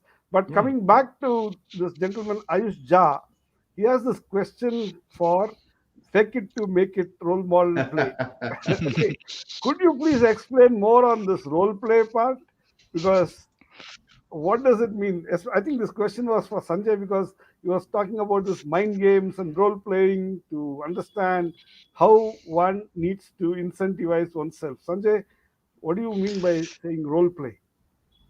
Yeah, as I understand this, fake it to make it, this what behavioral state is essentially if you have to form new habits, right? It takes time like that, right? Suppose you have to be happy, right? So it's not that suddenly I decide today to be happy and no, I'm happy then onwards like that, right? So at some point of time I have to start behaving like I'm happy like that, right? So internally Right. somewhere deep in my mind I may not be happy, but at least externally I can smile, externally I can chat, crack jokes, etc., etc. I can try doing that. So slowly that whatever that behavior will finally go inside and will become my own habit or my own being to some extent, right. Right. So when you are talking about role plays, essentially you are practicing, right? You are Okay. putting Yes. yourself mind into somebody else's shoes or some situation, which is a thought experiment, etc., like that, right? And when you put into a new situation, then you can really understand that better rather than seeing from outside like that, right? You have to Hmm. be one to really experience that or to understand that more. So that's the concept of role play. Okay. Yeah. So, Ravi, when you are having games which people play, they assume the role of a certain character in the game. And then they go through the constraints of the game to be able to ace the game and go to the next level, I suppose. So, what kind of things does this unsaid intrinsic role playing mean when one plays games, especially dharmic games? I'm not talking about adharmic games because you can play PUBG and you can be the most brutal soldier on the virtual world, and sometimes it leaks out into the real world too, and you'll end up in the prison. So, role playing and dharmic games. Ravi. So I'll probably share what I understand. So I think a role play is like a simulation Right. or a reflection that you're doing, which is simulating the real. So you have to learn through a simulator before you fly an aircraft, right? So in some sense, some of that is what is getting created. Actually, you're rewiring your brain, if you may, right?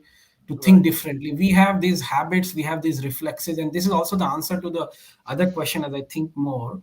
If you have to Hmm. break some deeper habits, which is a very hard, and I think it's more of a psychologist thing, they try to rewire means do things much differently. And one of the things, again, I'm probably digressing from the main question though, but it's important, is this thing around making a pause between a reaction and what you hear. And that is a single moment of what we call as mindfulness. That practice alone is like this big stuff that helps you, become a very different individual. And I say this from my personal experience. I used to be more, you know given that Brittle. I have gone, yeah, I mean, you've seen, I mean, just because I was on Wall Street, I have been on trading, I've seen all kinds of environment.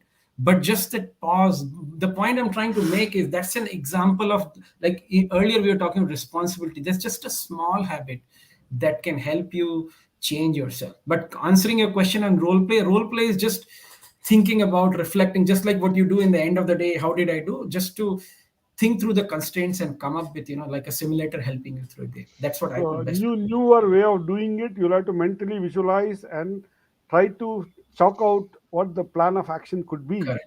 and therefore you're kind of doing a role play. Am I right, Swamiji?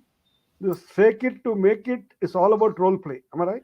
Exactly, exactly. This is what Ravi also mentioned, that you're rewiring your brain. You simulate things, Yes. you're rewiring your brain.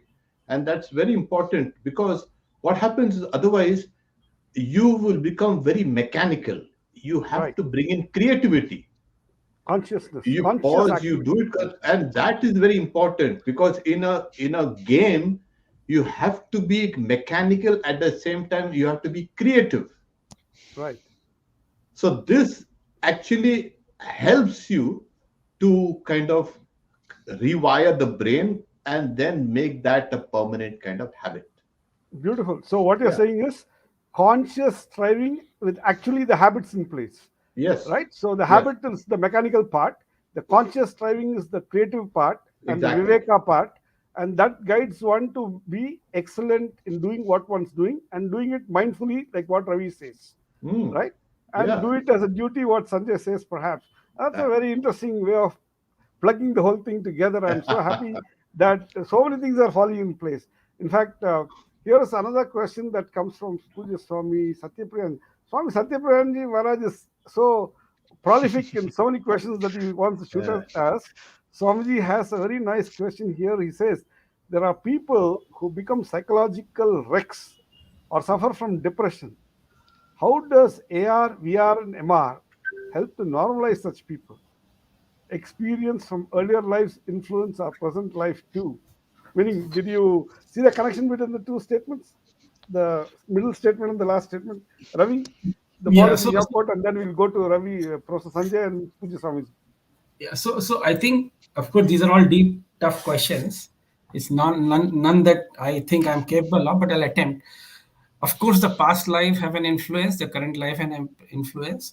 Depression is a very tough problem, but there are certain levels of looking at depression. And I say this because I have a friend who right now is in depression. I've been reading books about it, so I have to maybe give that disclosure. So two things I know: some depression which is not deep enough benefit from what is called positive visualization. Okay. And there are these techniques where, and again, one can go deeper into them, where and this is closer to, let's say, if you were to use the AR, VR, MR terminology, either a VR where, Terminology or technology? One technology, of the yeah, I both. mean, it's yeah, basically visualization is anyway in your mind. This AR Right. and VR is just making it stronger. Remember, how do we visualize something? We look at the picture, we look at the picture of Ramakrishna Paramahansa, and then we say close our eyes, now visualize in the heart, right? What are we doing? We saw the picture first. All we are Right. saying is, what if I made it a 3D? It'll be even faster. When you see somebody, it's deeper. So that's all. We're just enhancing the visualization. So in that scheme of thing, there are positive reinforcing visualization which help you come out of the depression. But depression is a very, very vast topic that I don't want to comment more than that. There are also yogic techniques around breathing. If somebody reads the literature, I have read a book on it, but again, I'm not an authority. So that's where I leave at. Some of them could help, but I would say seek some professional advice is more appropriate. Yeah. Okay. Yeah. So AR, VR, and MR are technologies at our disposal. How to deploy is where expertise comes into picture, and that's where human beings have to, expert human beings like medical experts have to come into picture. Correct. All right. Sanjay, do you have anything to add to what Ravi said, because you are a guy who has a class load of youngsters who potentially could be on the precipice, of falling into depression. The kind of Yeah, yeah. workloads Actually, or the peer pressures that they have. yeah, in the today's thing, actually, a lot of students are into gaming. They spend upward of 6, 10, 12 hours per day into, being in the virtual world, catching level 1, level 2, etc. And what's worse is actually today they are getting some kind of incentives for playing, right? So all these companies which are running this gaming, business, they want people to be addicted to that, right? So it's going towards addiction. So, Frankly, I so what don't you're know how saying is much it can social help media versus companies, how much. Yeah, right? Yeah, yeah. So social media companies are actually explicitly designing their games and exactly. their offerings to make Yes, people addicted and to make them worse human beings. And that's a exactly, Yeah. huge exactly. opportunity for So dharmic people to pull these people out of the mess, right? yeah, so personally, I think the antidote to depression, etc., is go to reality. Actually, it can be with real nature. Actually, right? Go outside, So see the sun, shramadana. see the birds. No, Yeah, no, see the sun, see Shamadana. the Just birds is just only be with one passive nature. part. Yeah, yeah. Serve the Be away people, from serve the AR, poor. VR, and be with real nature, and of course, Right, reality beyond what we see around. Also, I think that could be right. the main thing, according to me. That's my personal opinion. Wonderful. In Yeah. fact, You I know what remember happens? Yeah. Swamiji was saying that the crushing nature of reality will make people wake up and take Exactly. responsibility. Am I Yes. right, Right. Swamiji? Yeah. You know what happens is when you any during any gamification, there is a release of dopamine. Hmm. Like Okay, oxytocin also is there. Dopamine also is a kind of feel good. Hmm. They Correct. want Hmm. to make you a Yeah, junkie, dopamine junkie. Ganti. Exactly. Why? Very well said. Because Yeah. you are the one who's going to increase their wealth and everything. Correct. So right, they target you. They make you into a junkie. Today in the US, we are all talking about everybody is a sugar junkie. right. The as the sugar level goes down, you keep on eating. The high carbs and this and that, colas and this and that.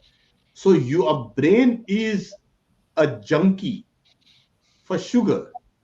Same way, in the digital world, the brain becomes a junkie for all these kind of useless, you can say, things, the Stimulations. harmful game. So the Right, brain craves for it more and more and more, and then they get hooked.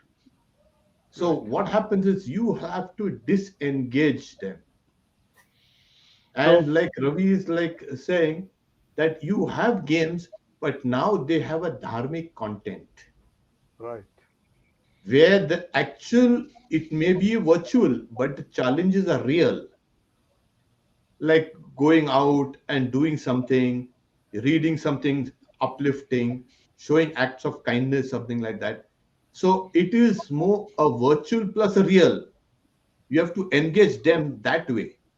right. So once you get that, and then what happens is their addiction to just pure, you can say, games, which has got no content but except they're kind of a high, that will go away. I'm Okay. surprised when Sanjay is saying that 6 to 8 hours.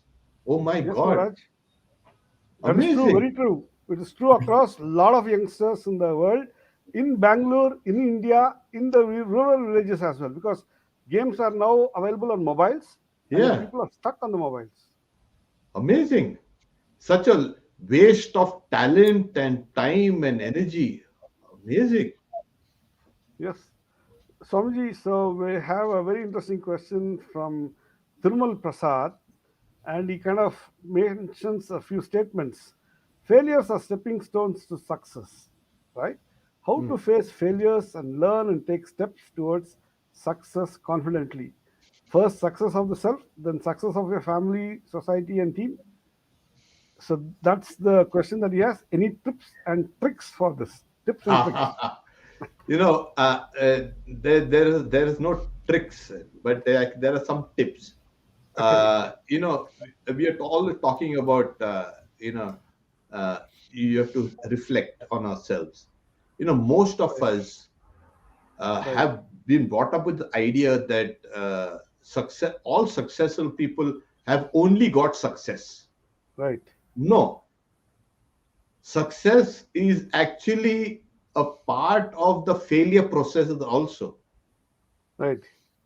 So don't separate both success and failure. Bring Okay. them together first. Now, tip number one. Okay. Second is learn to face yourself. Many people Mhm. don't want to go into meditation or any kind of contemplative exercise because the moment they close their eyes, instead of seeing the symbol of God or God, they see all their stupid self, their subconscious thoughts coming out. Right. They can't face themselves. So even Yes. this gaming, I mean, this in the sense of mobile games, is a distraction from what we are supposed to do.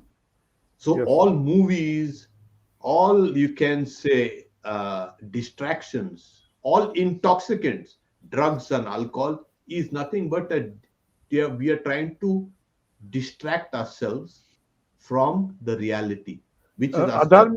Adharmic gamification Yes, of oneself. yeah.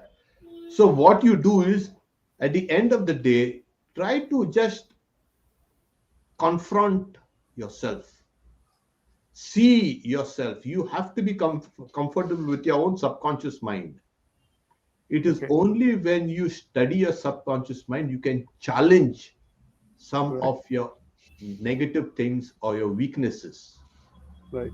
But you must be able to spend at least 2 minutes or 5 minutes per day, either in the evening or late at night, just to become his, in saying the face the brutes, he says. When Right. he was in Benares, all those monkeys were chasing him and they were pulling at his clothes and all that, trying to. So one other sannyasi who was coming towards him, he's saying, "Don't run, face the brutes." And then he turns and faces the monkeys, and all the monkeys they fall away. So he's saying, "This is the great lesson I have learned. Face the brute." So your first brute is your own self, Okay. your negative self. So face it, and then once you face it, it will fall away. Then you can Wonderful. challenge it, and then you can overcome it. Beautiful. Ravi, Yeah. what do you have So to add to that? So I think as an entrepreneur, one knows that an entrepreneur often fails 98% of the time, right? So like Right. Swamiji said, it's a fact. And you can hear, I think even the famous boxer, so many people who are, Olympic medalists have talked about, how many hours go behind that single, Exactly. podium, right? So don't forget that. I think in my opinion, it's very simple. If you have a single minded focus and you persist, you will succeed. Why? Because if you don't give up, you will succeed. There's no other way. Of Yeah. course, you have to be also not stubborn. Stubborn means you need to listen to the feedback which the world is giving, Yeah. which your product, and change according. That's it. Whatever So, be your goal, you will always, including self-realization. It's only about just, striving. Yeah. yeah, if you don't give up, you will succeed. That's all. The only reason we fail is because we So, give up. It's so simple as what that. you're saying in summary, Ravi, is that you need to persist and you need to keep an open mind to taking the feedback, adapt, and still continue to persist. Correct. So the Don't goal give up. is If you don't important. give up, you will succeed. I'm saying Wow. including self-realization. Wow. Yeah. Ravi That is is. gamifying self-realization. Anyway, coming to Sanjay. Sanjay, you are part of an institution that actually fails people, right? You've got to give marks to students and tell them, look, you're not up to the mark, so I'm failing you, right? How do you get them to actually use that as a stepping stone to grow up? There's two parts to it, right? One, you have to fail them. Second, them you have to nudge them to make them succeed, which is the ultimate goal of your institution and your profession, to be a professor. So how do you go about it, Sanjay? Right. Yeah. So, see, in modern kind of education system, we are going away from this concept There's a audio break. Yeah. Yeah, We continue. can't hear you. So I Yeah. hope you're able to hear me, Yeah. Samaji, Yeah. Now without we are able to problem. hear you. So Continue. we are going away from that. So there is a more focus on continuous assessment like that, right? And where Right. it is more of mastery oriented assessment, where, for example, they want to study presentation skills or communication skills, right? We just don't say that, okay, you are going giving a seminar and we are going to give marks out of 20 and that's the end of it. Like, that's not the way. We tell them that, see, this is what you have done, this is what you can improve. You have one more chance, right? You keep on improving till you kind of know reach that mastery level like that. It's like swimming. So when you go for learning to swim, we just don't say that you have failed in swimming and get out of the swimming pool. No, not like that, right? So they have to keep on practicing till they get it. So that's a objective. Of course, coming to the practical aspect of that, students feel kind of motivated by this kind of exam pressure. So that's one of the reason why some part of that still has to be there to create some kind of last minute motivation, so that at least 1 or 2 days before they'll start studying for that seriously. Right? That's the other So, Yeah. aspect, so, but as much as so what possible you're, we like to yeah. do in a So what different you're way. saying is you kind of officially design failures so that they can be stepping stones for Yeah, important successes, and the yeah. So failures are basically keep on designed. giving them chances till they improve. So Yeah, so that's the idea. failures are designed to be able to give feedback, and through Yeah. feedback, they are supposed to be successful. That's the name of Yes. the game in any educational institution. Now, that Yes. has to be done in terms of taking dharmic learning through stages, from evolving from gamified benefits to the altruistic seva. We have a very interesting guy whose name itself is little funny, Nanas Bananas. Okay, he Oh. asks a question: how can our youth find their swadharma? It's a game Ah. that they have to get into to find their swadharma. Yeah. Swamiji, how does one go about finding one's swadharma? Yes. Swadharma is one's own dharma. Right, So, as a youth, as a student, if you're a student, your swadharma is to study. right. And it's as the saying goes, Chhatranam adhyanam hi tapa. Okay, For the students, adhyana studies itself is a tapas. right, Okay. If you can do this, then you are doing your swadharma. Now, if you are now a young professional or you're working, you must be able to cultivate that team spirit in your team. Okay. You must be a kind of a leader. You must be able to motivate others. So this will be your swadharma. So wherever you are, whatever duties you are doing, you must be able to do it perfectly. If you are a parent, you must be able to do your swadharma of being a parent in a true sense of the term. If you are going to be a grandfather, you've got to be really a grandfather. Okay. So every stage of life has its own particular duties. And these duties were also dependent on. Now, if a soldier in the Indian army, if he says, no, you see that ahimsa paramo dharma, that is not meant for him. exactly. So he is supposed to go and fight the Chinese or the Pakistanis or wherever, whatever. He Right, will, if he says, oh, that is this is ahimsa, that is himsa, this we should not do it. That is not his swadharma. So yes, the swadharma changes with your station in life right, and what you are actually doing.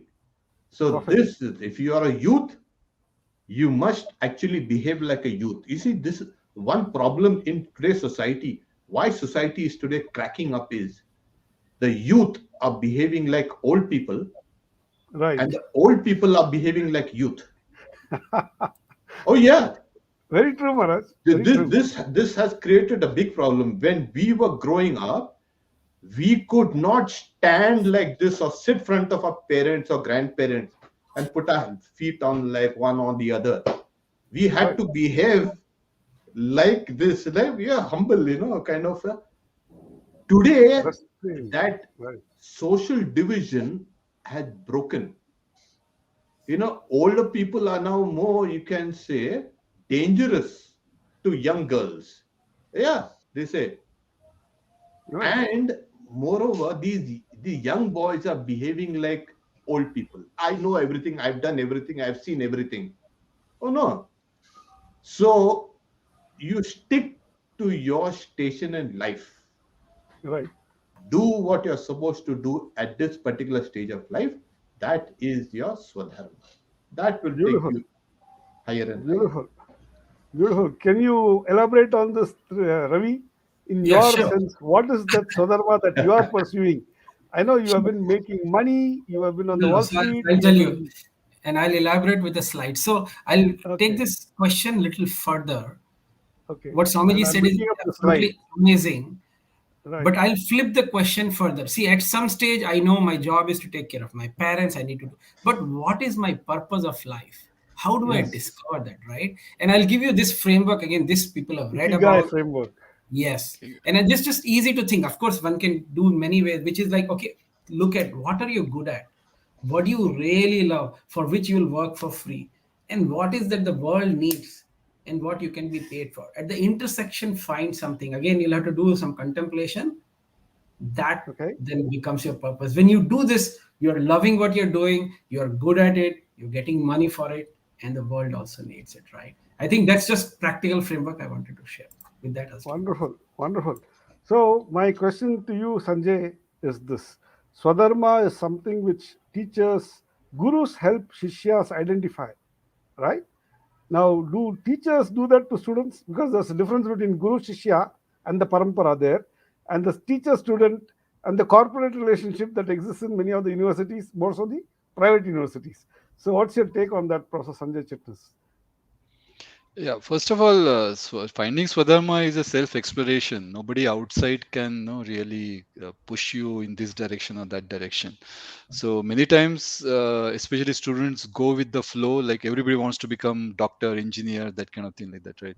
Whereas they have to find like what exactly they want and what will make them happy at the end, like that, right? And sometimes they may also have to go against the wishes of parents, because parent may always say that they want them to have good jobs. Okay, become engineer, like that, right?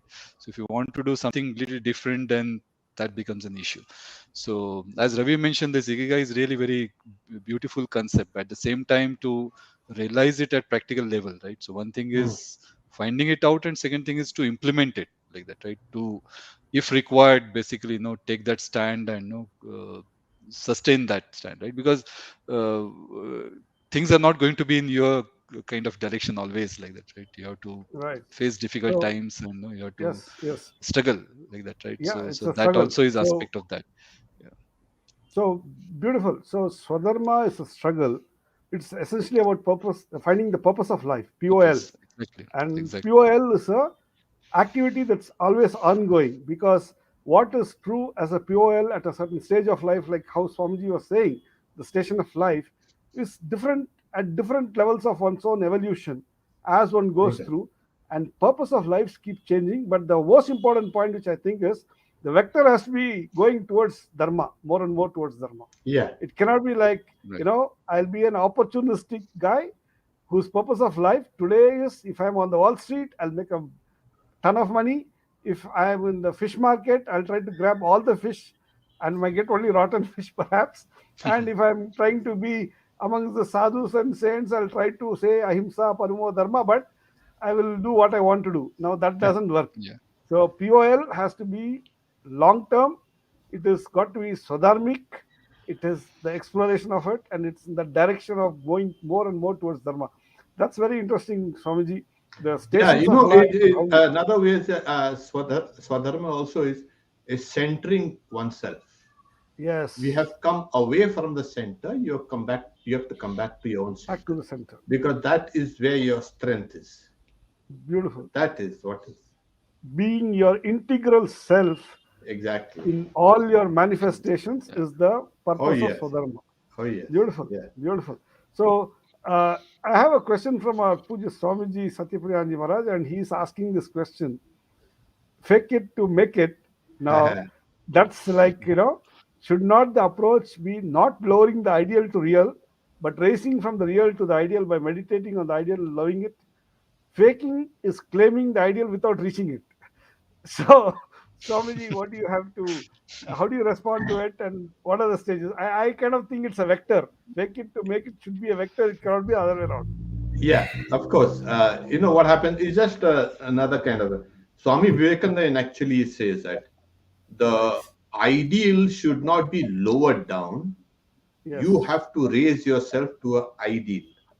right. Now, the effort to raise yourself to the ideal itself is you might have initial negative, you can say, barriers Mm-hmm. from your own thinking that I'm Right, weak, I'm useless, and right. people telling you you're weak, you're useless.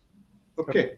And then suddenly you say, no, I'm for the moment, I'm going to throw these ideas out. I'm going to feel that I am competent, I am strong, and this is actually what is required, the self confidence. You may be faking it, but actually it is going to help you. There are researches done about this.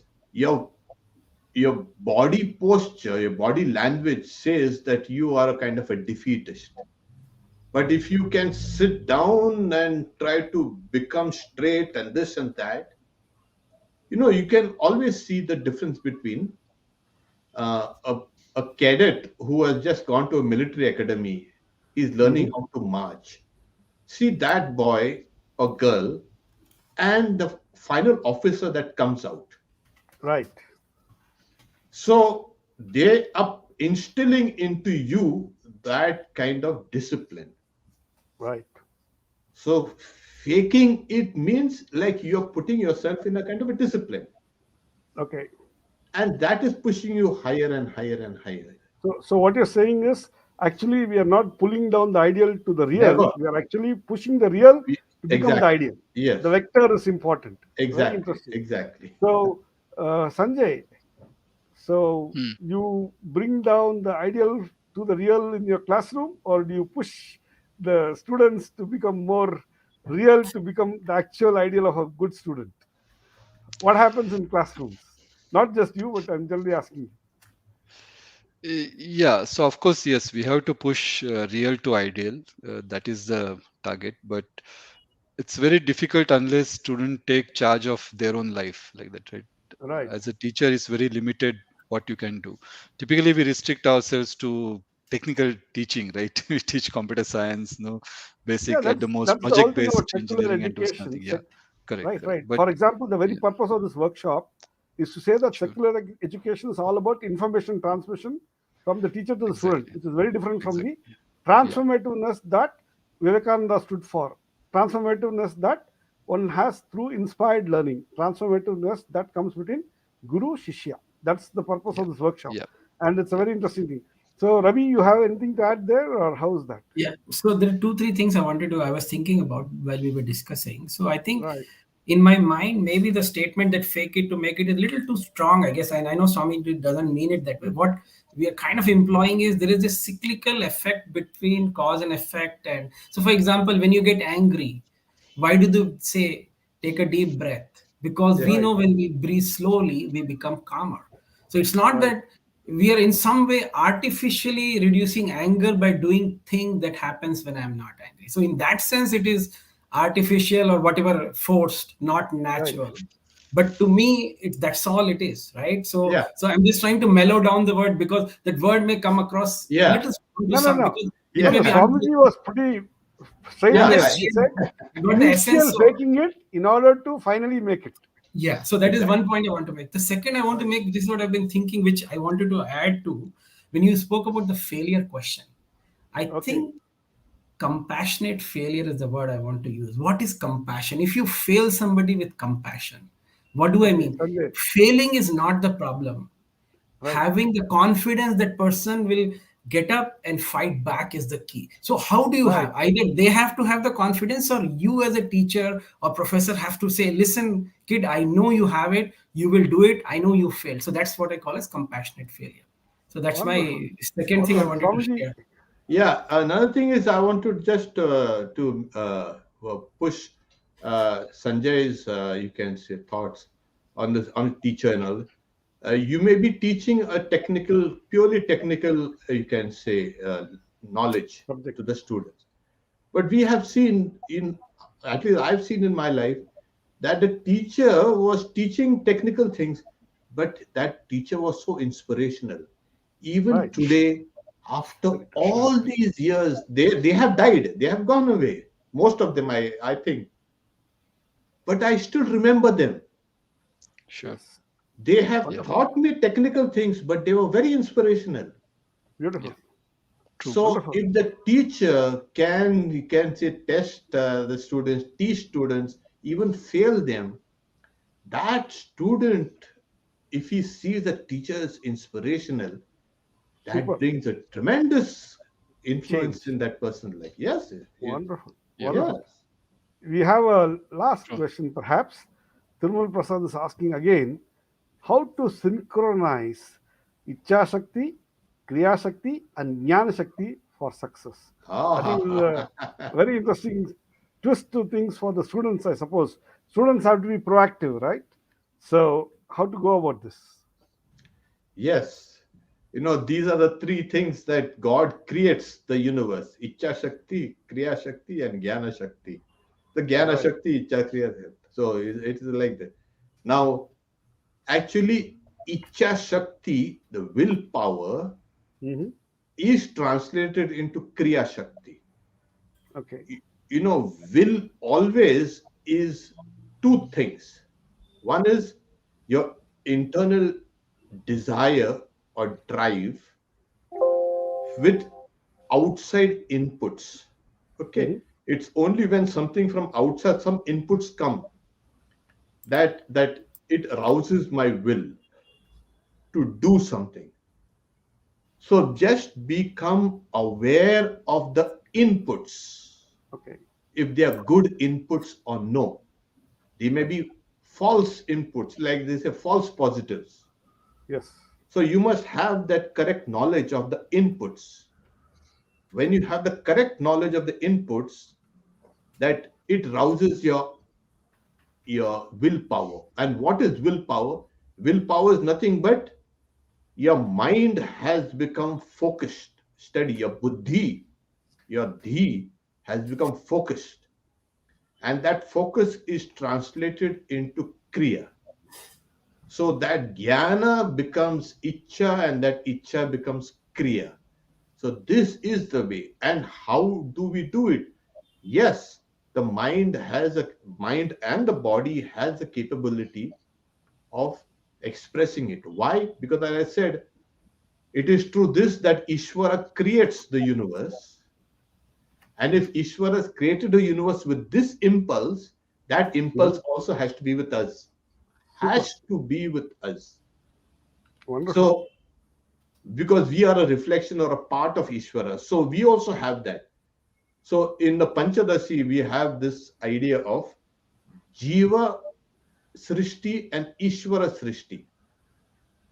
That the Srishti of Ishvara, and we have a Jiva Srishti. We also are doing certain things. We are doing it through the power of Jnana Shakti, Icha Shakti, and Kriya Shakti. Okay. Right. So we are a microcosm of the macrocosm. So it Right. is essential in life to express all these Shaktis. Yes. Otherwise, you will not be a complete person. This Beautiful. is actually a dharma. This is actually taking you and identifying you with Ishvara. Wonderful. Wonderful. Interesting. Yeah. Ravi, your last quick few words, and then Sure. Sanjay. So I think I can only say I'm reminded of Lalita Sahasranam where it says Ichha Shakti, Gyan Shakti, Kriya Shakti, Swarupni. So of course that Super. is the divine mother is all three.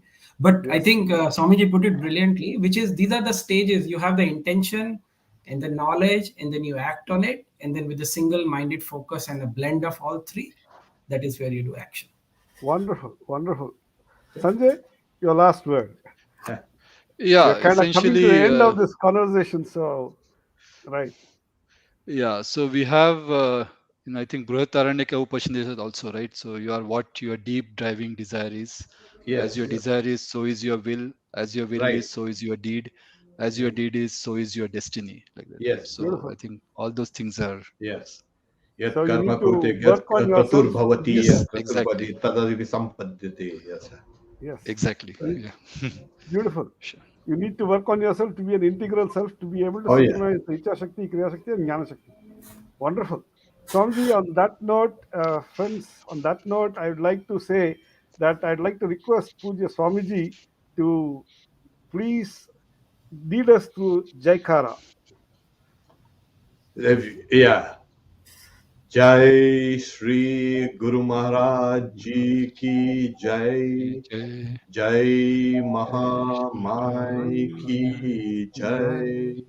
Jai Swami Ji Maharaj Ji ki Jai.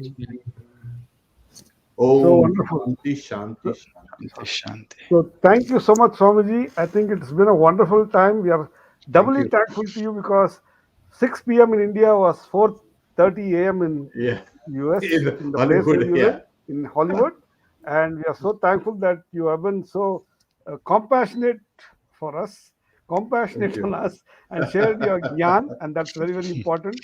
And Ravi and Sanjay, I think the conversations throw up so many interesting, immense possibilities for us to actually apply dharmic learning stages, evolving from the gamified benefits into the altruistic seva. Because when you start, you need to be given the baits to be able to take off. But then at the end of the day, you need to be like Swamiji, where you have to give up everything and just serve. And that is the ultimate realization or the fulfillment of the purpose of life. On that note, thank you so much. Thank We you. have a very interesting day tomorrow. I just want to bring in and Thank you. just Yeah. hear this. It's essentially about holistic arts for energizing our youth. We are going to have Srimad Swami um, Kripakarananda ji from Ramakrishna Advaita Ashrama Varnasi talk on bhajans and Shastriya Sangeet for tectonic dharmic transformation within youth. We have Professor K. Subramaniam, who's advisor of S. Vyasa deemed university in Bengaluru and who was the principal of National Defense Academy in Kadakwasla in Madhya Pradesh. He's going to talk about Connie. Indic martial music and arts for instilling self-discipline in our youth. We have Professor T.S. Satyavati from Bengaluru speak on transformational practices of our Bhakti um, oriented parampara, musical paramparas. On that note, thank you all so much and thank you all, Swamiji. We come to the end of this broadcast. Thank you. Thank Thank you. you. Namaste. Thank you. Thank you. Namaste. Namaste. Namaste.